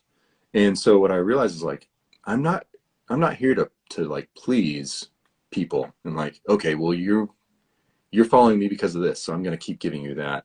Hmm. I recognize what gives me joy is being able to come up with concepts, shoot them, and whatever it might be, if it's Star Wars, Turtles, Marvel, whatever it is, shoot that, enjoy it, and then also sharing the process. And I think the Hmm. process has become something that I've really been focusing more so than like what I'm shooting, Hmm. and just enjoying making stuff and pushing myself to, try something new, build props, whatever it is, and then also just share the behind the scenes because that's the stuff that's most interesting to me. And so I assume Hmm. people who are following me enjoy that as well. And a lot of times that's the content that actually gets more engagement than just shooting a photo and posting it. So Yeah, I think it's because you're sharing information with people and they're able to learn something and pick something up and they attach that to you. And then so they think, anytime they see your post, they're going to be like, oh, what does he have to teach me this time? yeah, I hope so. I hope so. I've done some. Uh, I taught last year, kind of at the collegiate level, and realizing that, man, I've got some knowledge that's I enjoy sharing, being able to actually teach. I realized like I've just been doing that since I've been here on Instagram. I've been sharing what I've learned and sharing these Hmm. techniques, different things, and experimenting with things I've learned from other artists. And so that's really the thing that gives me joy and what I really enjoy about kind of connecting with the community. Just like, hey, let's keep inspiring one another. No, yeah, that's great, man. And I'm sure most of your following are following you because you post great pics, man, not just because you post Star Wars pics. So I'm sure you can I post hope so. anything you want, and I'm sure your following will still be there because, like I said, you just post really good pics, and I'm sure that's what they're there for. Yeah, yeah. Well, I appreciate that. That means a lot. And also I think for all of us, it's really important for us to um, focus on ourselves first. Like what brings us joy, and do this for that reason. Because it's really easy for us to be like, oh man, what I really want to grow my following, or I really hope every photo that I post gets at least 300 likes, or man, I really hope I can get 2,000 likes, or this be shared, or some celebrity see my photo and repost it. Like there's always Hmm. going to be something that we're wanting to achieve that we may not achieve, Hmm. and so if we are basing our joy off of those types of things, then we're doing it wrong. We need to just enjoy doing what you're doing, and all those things might come eventually. But if you're not doing it because you genuinely love it, then it's like it's not really worth it. No, yeah. So I don't know. I mean, That's we how I see it kind right now. No, yeah, we just have to remember why we started, collecting, because it Yeah. was something that we loved and enjoyed. And, I mean, yeah, toy photography is, big now, but in reality, like, if it wasn't big, a lot of us would probably still be doing it, like, in a way, Hmm. in a certain Yeah. sense. And, like you said, just have fun with it. It's just toys. You're just playing with toys essentially as an adult. I know, right? So, but it's Toy the photography. Toy acceptable photography way. makes it okay. Yeah, Yeah, toy photography makes it okay to play with toys, right? exactly, Without exactly. feeling like we're weird. Exactly, and that's why we can have our collections and say, oh, well, those are tools. Those are, my collection of tools that I use for my, my toy photography. That's right. That's right. They are tools. I like it. So, talking about toy photography getting a little bigger and more like legitimate with everything, you are connected to the first ever toy photography con, correct? I am. Yes. Yeah. So, do you This want to is talk a little bit about that? sure. Yeah. It's called Toys in Action, and it was so a couple of different things. So I assume a lot of people know who Sir Dork is. So Hmm. Jared Middleton. He and Learning Journeys, they teamed up, and they've done some other things just kind of individually, like where it would be toy photography, like kind of weekend retreats. And so people would meet, and they would kind of go through the weekend and like shoot stuff. He would teach how he sets up his shots, how he uses different, like maybe if you're talking about using explosives or like physical, like practical effects, really just walk through that. And it's a awesome experience one-on-one. So he's been doing that type of thing, and that's been really successful for him. But he realized that there's a bigger, there's a way we can do this and kind of do it to scale, and include more people versus just, like we can retreat with, a one select artist. number of group. Yeah. And so I think it's been something he's been, kind of thinking about for a while. And eventually he reached out and was like, we're going to do Toys in Action, the first toy photography con, and would love for you to join us and kind of be one of the guests there. I'm like, well, yeah, that sounds amazing. So he and Sweetheart Harley and Learning Journeys are kind of heading that up or putting it together. And that's going to be June 18th in Saratoga Springs, New York. And what I'm really excited about is there will be other artists who other people in the toy community will know. So Nose Rain, Richie, Jax, just Plastic Action, Mitchell Wu Photography. It's Mitchell Wu. And Black Series. And of course, that's Isaiah. And Jared, of course. And I think there's just going to be a lot of other people who are going to come hang out. And what's great is it's only for a day, and it's like from 10 a.m. to 7 p.m. But it'll be a rather, like, it's not going to be like huge right now. And so we'll have the opportunity to actually get to talk to people. Oh, yeah. And, when you think about like San Diego Comic-Con, it's like this massive zoo, and you have like no time to do anything. But this is going to be really focused just for toy photography. The idea is that there are going to be other vendors who will be able to, maybe people who are doing dioramas. Atmosphere Aerosol, I know, is already a sponsor that's going to be there. Let's see. Yeah, other people in the industry who are planning on making it. It's going to be pretty fun. So I'm excited about that. A lot more information will be coming over the course of between now and then. But that's kind of what's coming down the line with Toys in Action. It's going to be cool, man. Sounds good, man. I might have to check it out myself. You should. Yeah, I already told my girlfriend that we were going to New York that weekend. Yeah, right. And it's reasonable. I think it's $15 for a ticket, right? Really? Like for the whole day. I think it's like costs no money.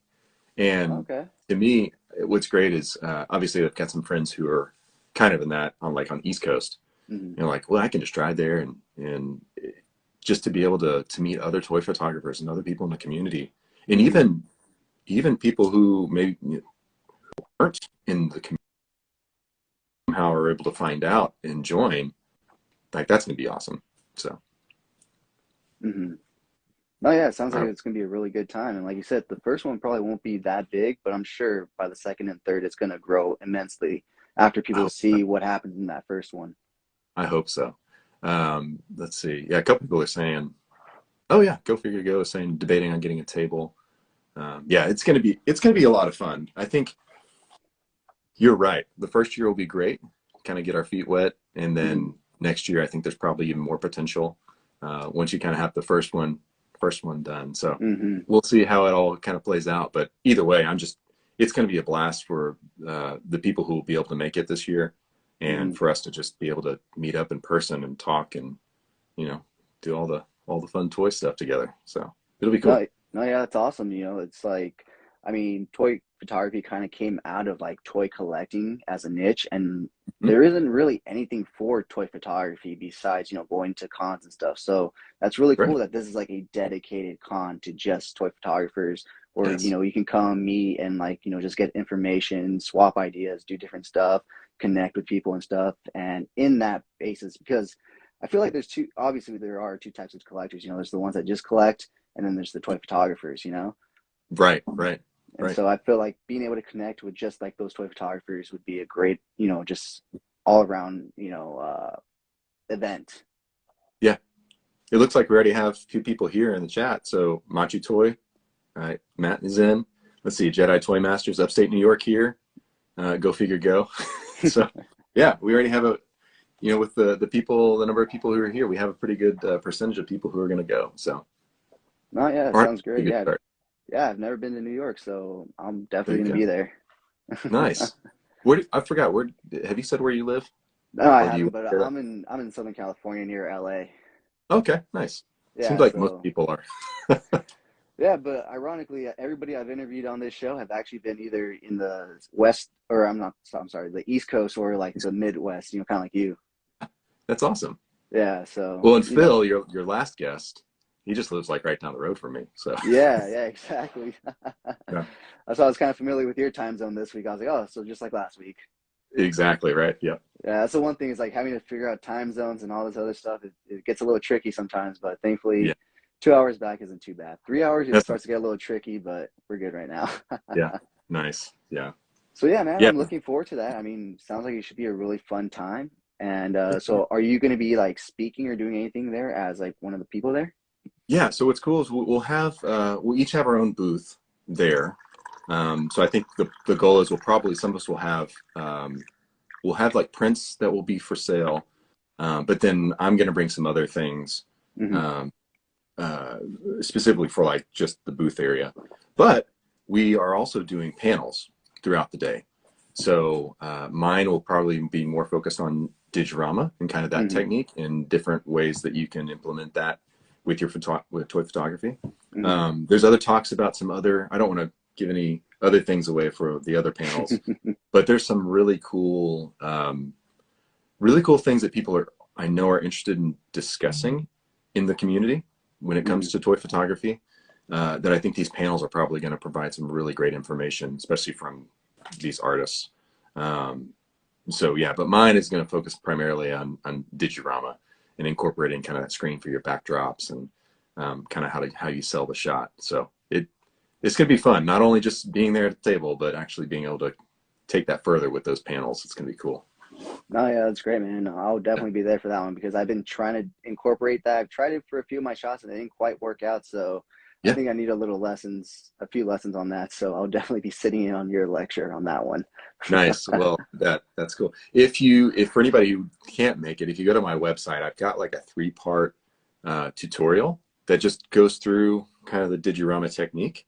And so if there are like specific things you want to learn before then, yeah, I got some stuff on my website if it's of any help. So yeah, but I think it'll be fun. It'll be a fun experience for me. And then also I'm just excited to see my toy community buddies. It's gonna be awesome. No, yeah, that sounds like it should be a great time. You know, like you said, see your buddies and share some Yeah, great info. So, uh, exactly.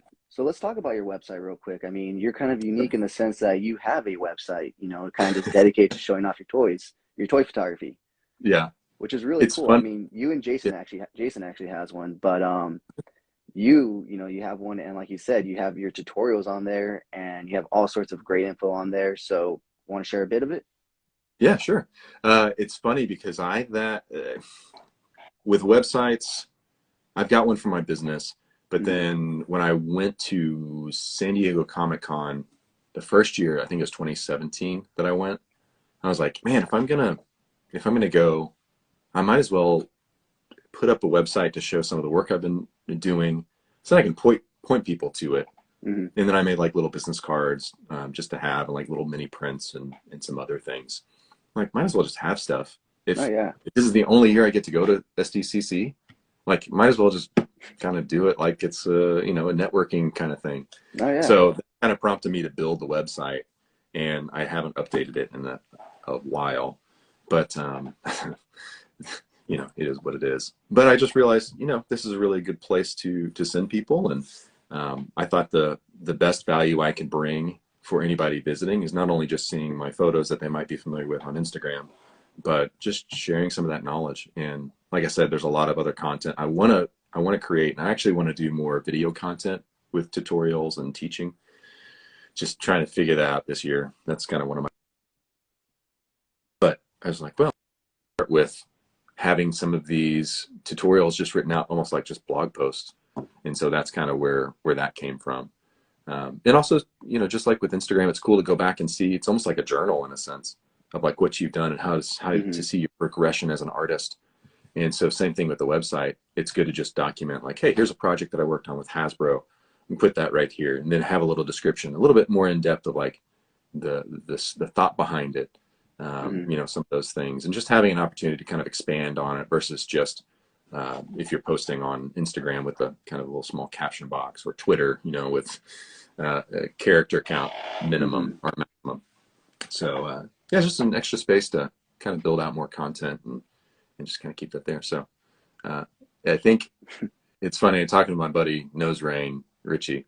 He's kind of mentioned like when we were doing our live streams last year, he's kind of like, if we do anything, I want to make sure we're providing value for people. It's not just about us doing it for the sake of doing it, but make sure that when people walk away, like they're like, hey, I learned something, or I got to know this person like through interviews, or got to just, you know, understand like how the community is able to kind of engage with one another. Like it's always like, let's have purpose in everything we do. And that's something I think is really important. That's something I've kind of been doing throughout my kind of creative career as well. But I always just kind of keep going to back to that when he's like, yeah, let's make sure we provide value. So same thing for the website. It's not just a portfolio, but it's also like, hey, if you come, here's some stuff maybe you can learn, and maybe that helps you out. So. No, yeah, that's great, man. Yeah. You know, it's a great way to look at it, and you definitely provide a lot of information and value to the community. And I see comments here on the chat, you know, that all say the same thing. So, like I said, they all follow you for basically that aspect of who you are. They'll like any post you put out there because they know it's going to be a great shot, and they're there because they know you're going to provide us with great information and stuff like that. Yeah, well, that's my hope, and honestly, that truly is what brings me the most joy. It's like just being able to impart and share my techniques, share my knowledge, and just have fun in the process, right? No, yeah, of course. And sometimes you get to partner up with like Hasbro and other companies, Yeah. right? Did you ever think Again, when you first started that you'd get to do that? No, not at all. I mean, that's pretty crazy, and it's because I follow my passion. It's not because I'm like, I'm going to start and I'm going to work with this company, or this is my goal. It's good to have goals, but also, just follow the passion first, and those opportunities will come. I mean, truly, and it may not look like you think it should or will, but if you follow and pursue your passions, then these opportunities will present themselves in certain ways, you know. So I believe that. No, yeah, that's true, man. That's how it goes, you know, with not just toy photography, but really anything, you know. Yeah. So, do you want to talk a little bit about your actual website, your actual work, what you do? Because it's a lot of creative work as well, right? Yes. Yeah. So by day, I'm Invisible Element is my business. And so I started that in 2014, and it's been going strong. It's kind of crazy how long it's been. It's pretty wild.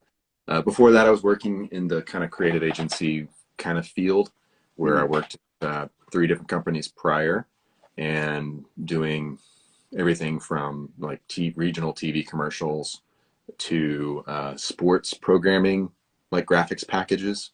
Oh, okay. Stuff you might see on ESPN, like graphics that would play during live events, and graphics that pop up and stuff. I did a lot of that type of stuff. And then just doing like commercial animation type work. And so 2014 was like, okay, I think I can jump and do my own thing. Started Invisible Element. And now it's great because I get to work directly with my own clients, and I still get to work with a lot of the agencies I worked with prior, but now they're more peers and clients than they are, it's just like, hey, here's a job, here's this client, do your thing. Whereas now I've got that relationship, and amazing opportunities, great people that I get to work with. But yeah, mostly what I'm doing is what we call motion design or motion graphics, where it's a lot of animation. I do illustration, kind of general graphic design, logos, branding. I mean, honestly, at this point, anybody who comes and like, hey, we need some creative services and we can pay you. I'm like, hey, let's talk. So that's my actual business. So Invisible Element is me, and then work more or less has kind of just become. It's cool because it started off as all right, work more or less is kind of its own thing, Mm-hmm. but right now there's a lot of crossover where people might see work more or less and then recognize that, oh, I also do these other things. Mm-hmm. And like, hey, what if we team up? I need this. And so it's just really awesome to see that, again, pursuing the passion of wanting to do toy photography and collecting and just being open to being open with that. Mm-hmm. And saying, hey, I'm Invisible Element, but I'm also work more or less. There's been so much opportunity that's come from, doing both of those things and being open about it, and just new clients and new opportunities, new jobs, new gigs, and new collaborations. It's been really cool, but I think work more or less is still kind of like my actual creative outlet from doing the creative work. So it's kind of crazy how like this little hobby kind of just actually brought you real business, It's kind of weird how these toys for kids actually brought you money for adults. That's right. Real money. Yeah. Real money, real toys. I love it. Exactly. So that's great, man. I mean, so did you always know you were going to do something creative? Yes, I think so. I always, as a kid, was like, I loved drawing. I liked creating stuff, making things. Which is funny, like right now, I love the aspect, like when I made this little explosion, Mm-hmm. doing like head painting, doing diorama pieces. That has always been a part of me as an artist. Mm-hmm. And so to kind of flex those muscles as an adult and then do them and take them a little bit further than I could when I was a kid. Mm-hmm. It's been pretty awesome because I don't feel like I've lost any of those skills. I just continue to kind of build on them as I kind of continue on through life. And the toy photography stuff helps. Like, yeah, I might as well just work on this model. I might as well just learn how to paint or get an airbrush, and because then I can use it for my toy photos. So it's like it really helps. It really helps keep me interested in doing a bunch of different things versus I'm only doing this for a client, right? Mm-hmm. So yeah, it's been a really great outlet. I'm very thankful for it. No, that's good, man. Yeah. I mean, it looks like you're having a bunch of fun with it, with the shots that you put out. So you can definitely tell that through your post. Thanks, dude. So, anything else you want to talk about, man? We kind of ran through those questions pretty quickly. I didn't mean to, but No, that's fine. You share a lot of good information really quick. Anything you want to share or anything you want to talk about? Anything you're excited for? Any figures you're excited for that should be coming out soon that you wanted to get your hands on and shoot? It's funny. I think there's this figure that's coming tomorrow. It was kind of an impulse purchase, but the is it Blitz? Oh, who is it? I think it might be Blitzway. They made the there's a 1/12 and a 1/6 scale Where's Waldo action figure. Have you seen that? Yeah, I have. I shot I had a little miniature one that I shot with Mando. Like Mando was like out to find him as a bounty. And I was like, man, you could do a lot with that figure. And then they announced a 1/6 scale and a 1/12 scale. I'm like, that would be really fun to have. So that was like an impulse purchase. I think that's coming like this week. I'm excited about that. Let's see what other figures. That new Black Series wave with Fennec Shand and Boba Fett and the Jada Patrol Trooper. Yeah. That wave looks incredible. I don't know when that's gonna hit. I'm gonna get those from Old Republic Collectibles. So Phil, from your last guess, I buy a lot of stuff from him. I'm sure you do, man. Right down the street.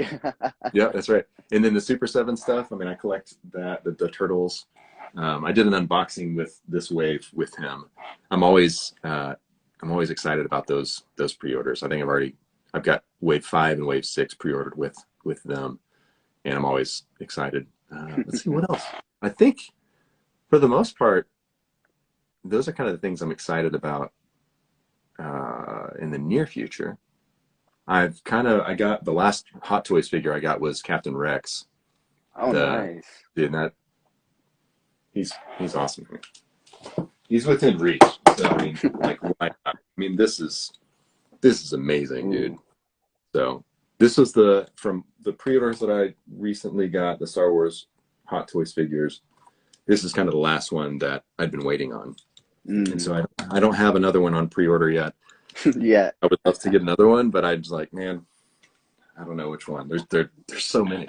So yeah. Yeah. What about you? What are some of the main things you like collecting earlier? Things you're Um, excited about?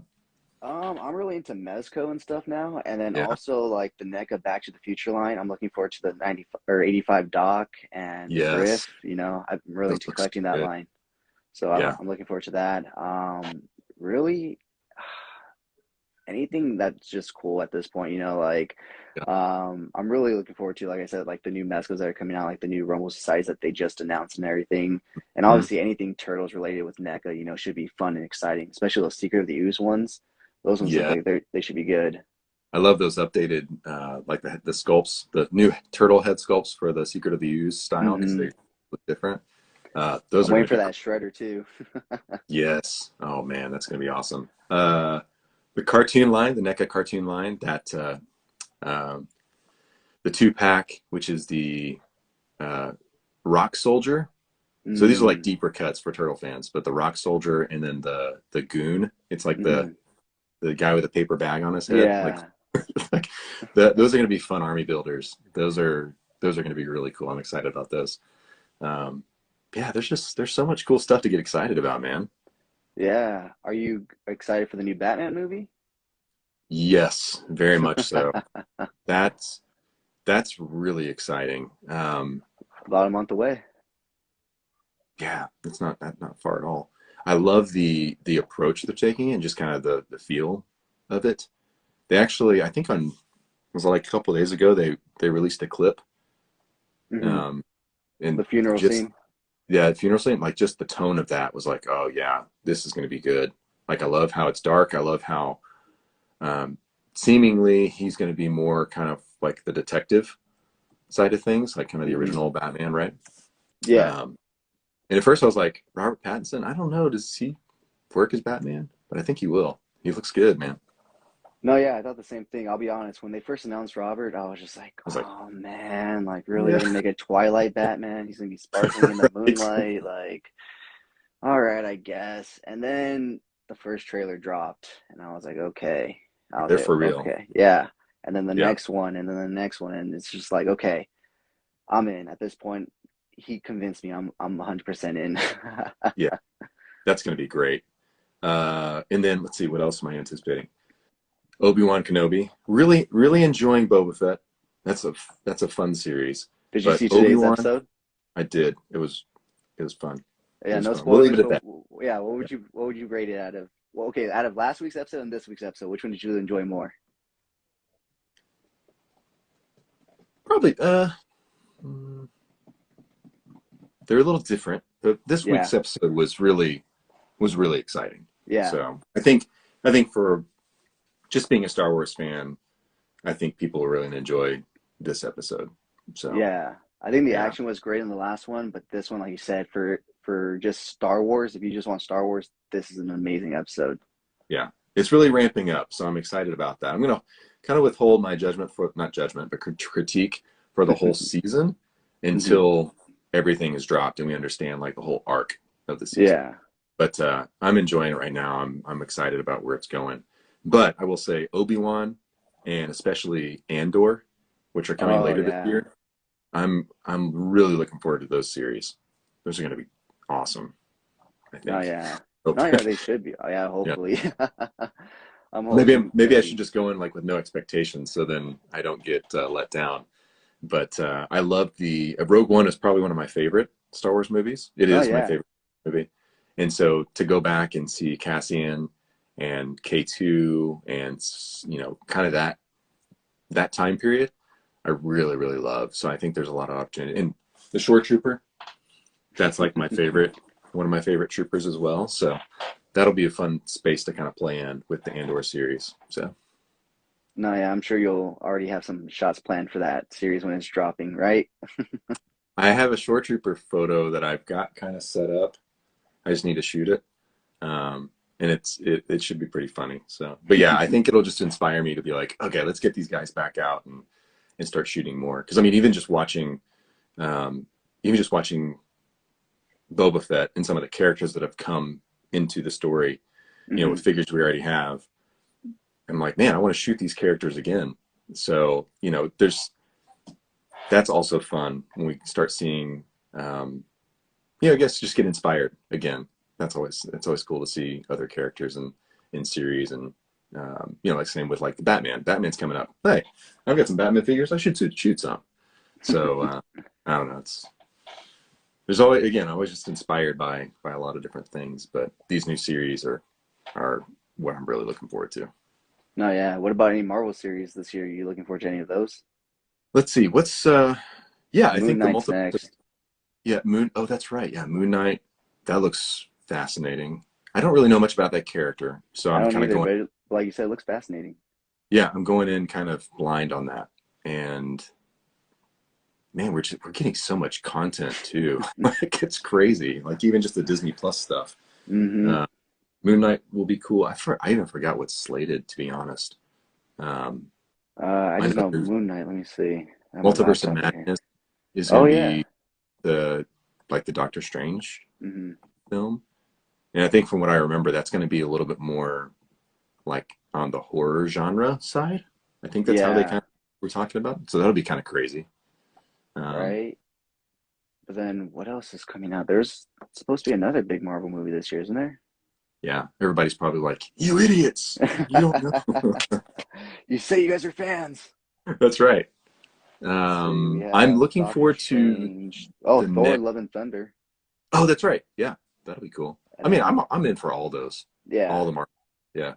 Um, I'm Oh, excited She-Hulk. about. Oh yeah, dang, there's a lot of stuff. Apparently, The Secret Invasion. Into the Spider-Verse, Yes. the second one, and that I think that's maybe next year. I love the first one a ton, so that would be a good one to be looking forward to. Mm-hmm. Yeah, there's so much content. We're getting so much great content right now. Well, it It's was all backed up for about a year and a half. yeah, that's true. That's true. You know, I Uh, mean, we were supposed to get the Batman last year. oh yeah, that's right. And then it got Yeah. delayed along with a bunch of other things. And now everything's just coming out one after the other. Yeah, I'm cool. I'm cool with it. Keep it Exactly. coming. Exactly. No, yeah. Always something to look forward to. No, yeah. And somehow Spider-Man's still making a bunch of money.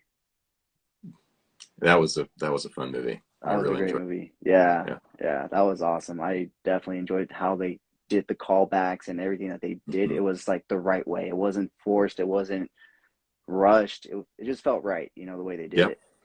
I agree. So Oh, I was gonna say one more thing. I don't know when it's coming out, but I assume did you watch Dune no, last I year? didn't. Oh, you haven't seen that? No, I Watch haven't. that. I That's one of those films. Again, there's so much content out there. Sometimes hmm we watch something like, oh, I totally forgot that I watched that movie or that show.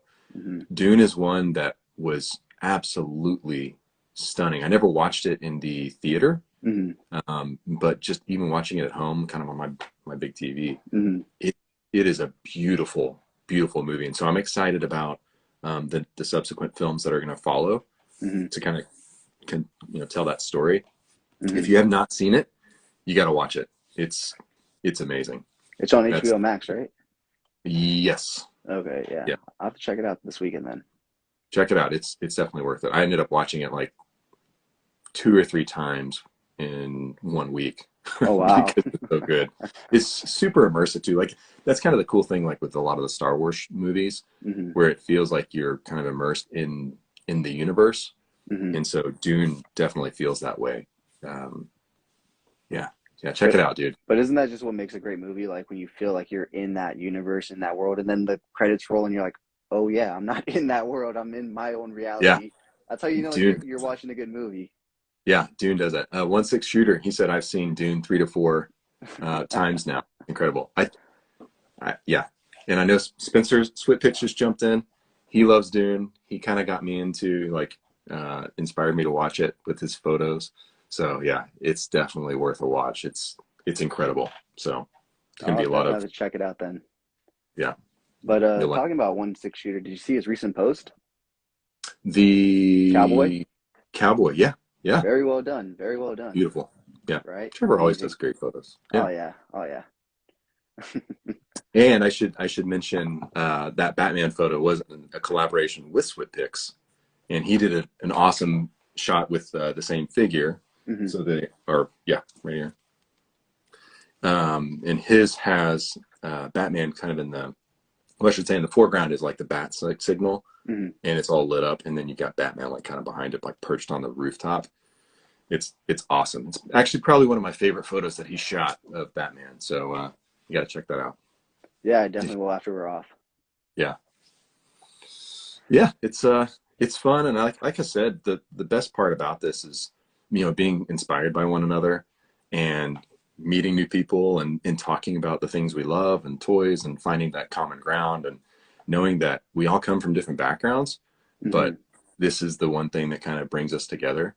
Like No, that's yeah. just, it's awesome. And then we can do this and we can have conversations, you know, live and stream together and meet up for like cons and stuff. It's just, it's so fun. It's just, this hobby has brought me so much joy and so many awesome opportunities that never would have happened if I never, you know, picked up a camera and started collecting, you know, figures. No, So, yeah, I definitely understand that because it kind of happened to me in the same way, you know, like I had a totally different idea of what I wanted to do with my life.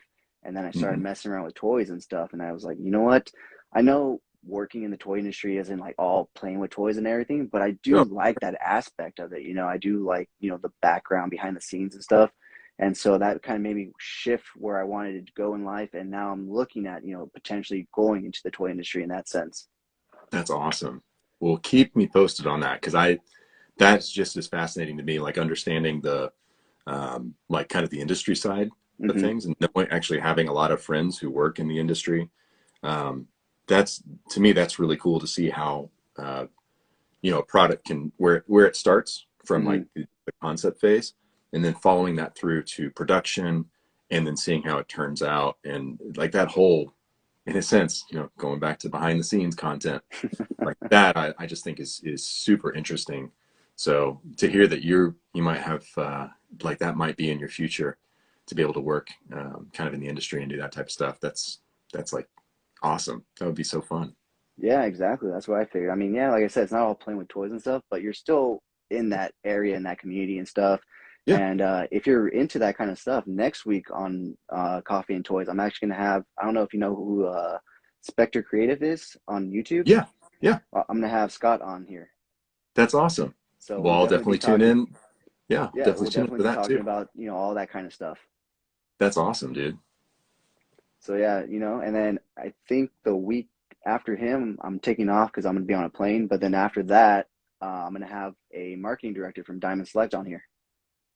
Nice. So, you know, starting to talk to people within the industry and stuff, kind of like you said, you know, just, you know, talk to the community, reach out and stuff Yeah. like that. And that's what's so great about this community. And, you know, I just started doing these lives like this year and stuff. And so far, thankfully, everybody's been gracious, kind of like you know, to come on, talk with me and have a good conversation and whatnot, you know, no matter the size of their social media, you know. Oh You yeah, know, of in course. a lot of industries, you know, you see like a person with a big social media following, you're kind of like, kind of scared to approach them because you know you don't know what they're going to be like. Oh well, you know you have 100 followers. Like I don't want to deal with you and stuff like that. But what I found is in the toy community, that's not the case at all. Yeah. You Yeah. know, I've No. I've reached out to countless people that have had thousands of followers, and like you, they have just been as nice and gracious to come on talk, and I really appreciate that. Yeah, of course. I mean, shoot, I'm just a normal dude. I love what I do, and regardless of how many followers people have, I think you're saying this community is really unique in Hmm. that there's really not as much ego that you see. I think we all realize like this is a pretty cool thing that we get to do and share with one another.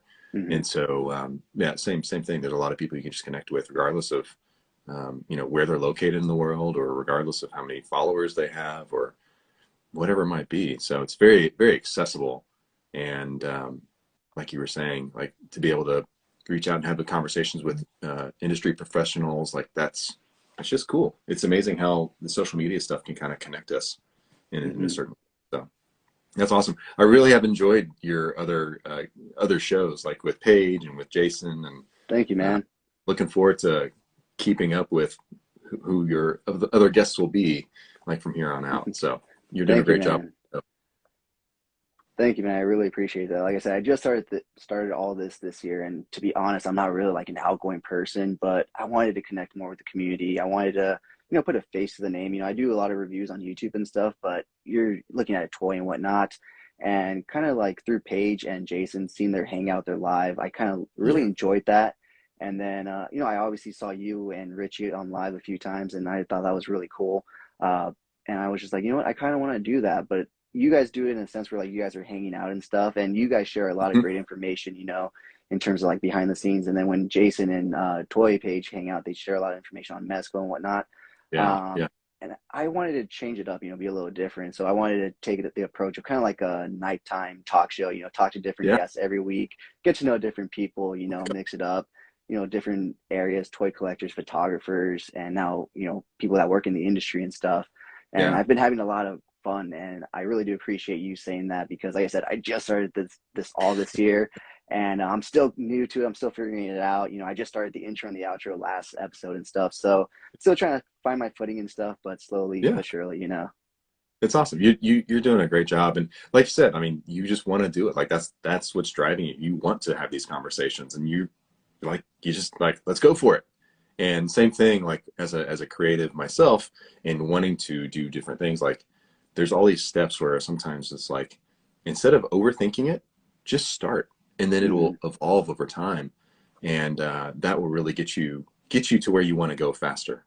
And so the fact that you're just like, I want to do it, let's get the lineup of guests. I mean, I can tell that you plan ahead, Hmm. and you talked to me like a month ago Hmm. about this. So the fact that you're doing that, and you're making it happen, to me means that you're going to get to whatever your goal is. You're going to get there much faster, and I can tell that you enjoy doing it. So yeah, kudos to you. It's a lot of work. I mean, It is. just It is. the times I've done the live streams, and it's a lot of work trying to figure out what your content is going to be that you're talking about, research you've got to do, Hmm. obviously engaging with guests and stuff. So I hope it's an encouragement to say you're doing a great job, and keep it up, and I will keep watching. Oh, thank you, man. I really do appreciate that. And yeah, I didn't want Yeah, to spring it on you last minute and stuff. I know people's lives are hectic and stuff. So I like to give people a little heads up, be like, yeah, in a few weeks, give you some time and whatnot. So that's why I spoke to you so early. But yeah, it's I always nice to appreciate that. have a lineup and stuff and whatnot. That way you don't have to worry about that. It's one less thing. Yeah, you're a pro, man. You're a pro. Thank you, man. I appreciate it. And you're always welcome to come on and talk some toys as always. Thanks, I appreciate that. So it was fun. I appreciate you taking the time and letting me jump on and talk about the stuff we love. No, It's yeah. really, yeah, No, thank you for coming on. Like I said, when it comes to social media, when someone has a big presence, it's kind of daunting to approach them when you don't have as big of a presence. But like I said, in this toy community, that's definitely not the case at all. You guys, like you said, you're just like one of us. Your pictures just happen to be really fucking amazing. You know what I mean? I won't sugarcoat it, man. They're fucking uh, amazing. They're great. I don't when I follow a toy page, like I really like following them because I like the photography, and certain aspects like your shots, they feel lived in. They feel like there's life in them. They don't just feel like toys. You know what I mean? So that's what thank I'm you. saying. I feel like no matter what you post, your followers are going to be there and they're going to like it because you bring your certain not atmosphere, but your certain, you said it earlier. I'm drawing a blank, but Like the aesthetic or the voice, kind of.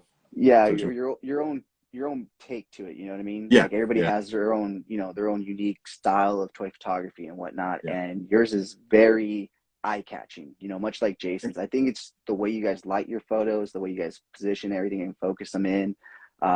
It's just very eye catching. Whenever you're scrolling, even if you're scrolling very quickly on IG, I'll always like see yours because it's like bright, it's colorful, Oh, it's right there. I appreciate that. That means a lot.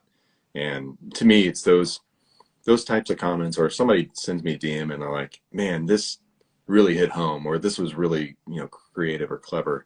Like, to me, like that makes everything worth it. Hmm. It's not like, "Hey, this got 500 likes." It's like, if there's one person who reached out and just said, "Oh, this reminds me of," like, for instance, like the Halloween one. Hmm. Somebody reached out and said they sent me a photo of them as a kid in the Hmm. Boba Fett like costume that I Oh, wow. printed off. Like, this shot reminded me of when I was that year for Hmm. Halloween when I was Boba Fett. it's like those little things. That's really what I find just the most rewarding. Mm-hmm. Like those types, that type of feedback. So just to hear you say that, you find my work engaging and compelling, and like, to me, it's like, man, that's awesome. That just makes that makes my day. So I appreciate you saying that. You're welcome, man. Well, thank you for giving us the amazing content that you give us, because I know it's not easy work, the setup, the takedown, and everything. So, and then on top of that, you give us even more by giving us the behind the scenes and the information. So, like I said, people are here for your aesthetic, how you post, but also all of the great information that you give us. Awesome. Well, I'll keep it coming, because I love doing it. So sounds good, man. Sounds good. If you want to come back on before the Toy Photography Con, talk some more market and stuff, just let me know. I'll put you on the schedule. And awesome. It's been great talking to you, man. I know it's probably kind of late on your end, so I don't want you to go to bed too late. I appreciate that too. Well, thanks for having me on. It was fun chatting, and anytime you want to talk, and I'm happy to do it. Or if you want me to get you in touch with some of the other artists, then I can do that too. So just let me know. Yeah, let them know if they want to come on and talk, whatever. I was actually going to reach out to Richie, so see if he wants to come on. Nice. So Sounds good. Anybody you want to invite, just let them know, send them my way, and I'll definitely add them to the schedule. I'm happy to talk to anybody in the community and, talk toys or toy photography or whatnot. Nice. Well, you're doing a great job. I appreciate being one of the guests. It's an honor, man. So keep up honor's all mine, man. Thank you so much. I really do appreciate it. Like I said, your shots are phenomenal. So thank you. Awesome. Well, cool. Thanks again, and hope you have a good night. Thank you, man. Hope you have a good night too, and a good rest of your week. And I guess I'll talk to you soon. Sounds good. Thanks everybody for tuning in. It's good seeing everyone. Later. All right, guys. Thank you so much for tuning in to this week's episode of Coffee and Toys. I always look forward to doing this for you guys every single week. This is the highlight of my week, so thank you. I get to talk to some great people in the community. I get to have you guys interact with me in the comments. I'm sorry I'm not always on the comments, but I try to like to stay engaged with my current guest. But yeah, guys, thank you so much. And also thank you so much for 600 subscribers on YouTube. I recently hit that milestone, so thank you so much. If you haven't already, go ahead and follow me over on YouTube at CoolFigurez. And yeah, guys, so come back next week for episode 6 of Coffee and Toys Live, where I will have Spectre Creative Scott Guru here. And if you don't know who he is, he has 25 plus years of experience in the toy industry, guys. So he's going to share a lot of great information with us. You're not going to want to miss out on that conversation. So yeah, guys, with that being said, thank you so much for joining me. Have a good rest of your night.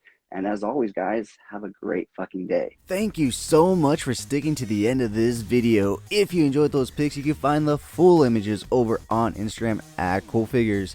And I do have a separate Instagram account for my more thought out, planned out, more edited pics called Epic Shots by CoolFigurez. Check it out. If you like what you see, leave me a follow there as well.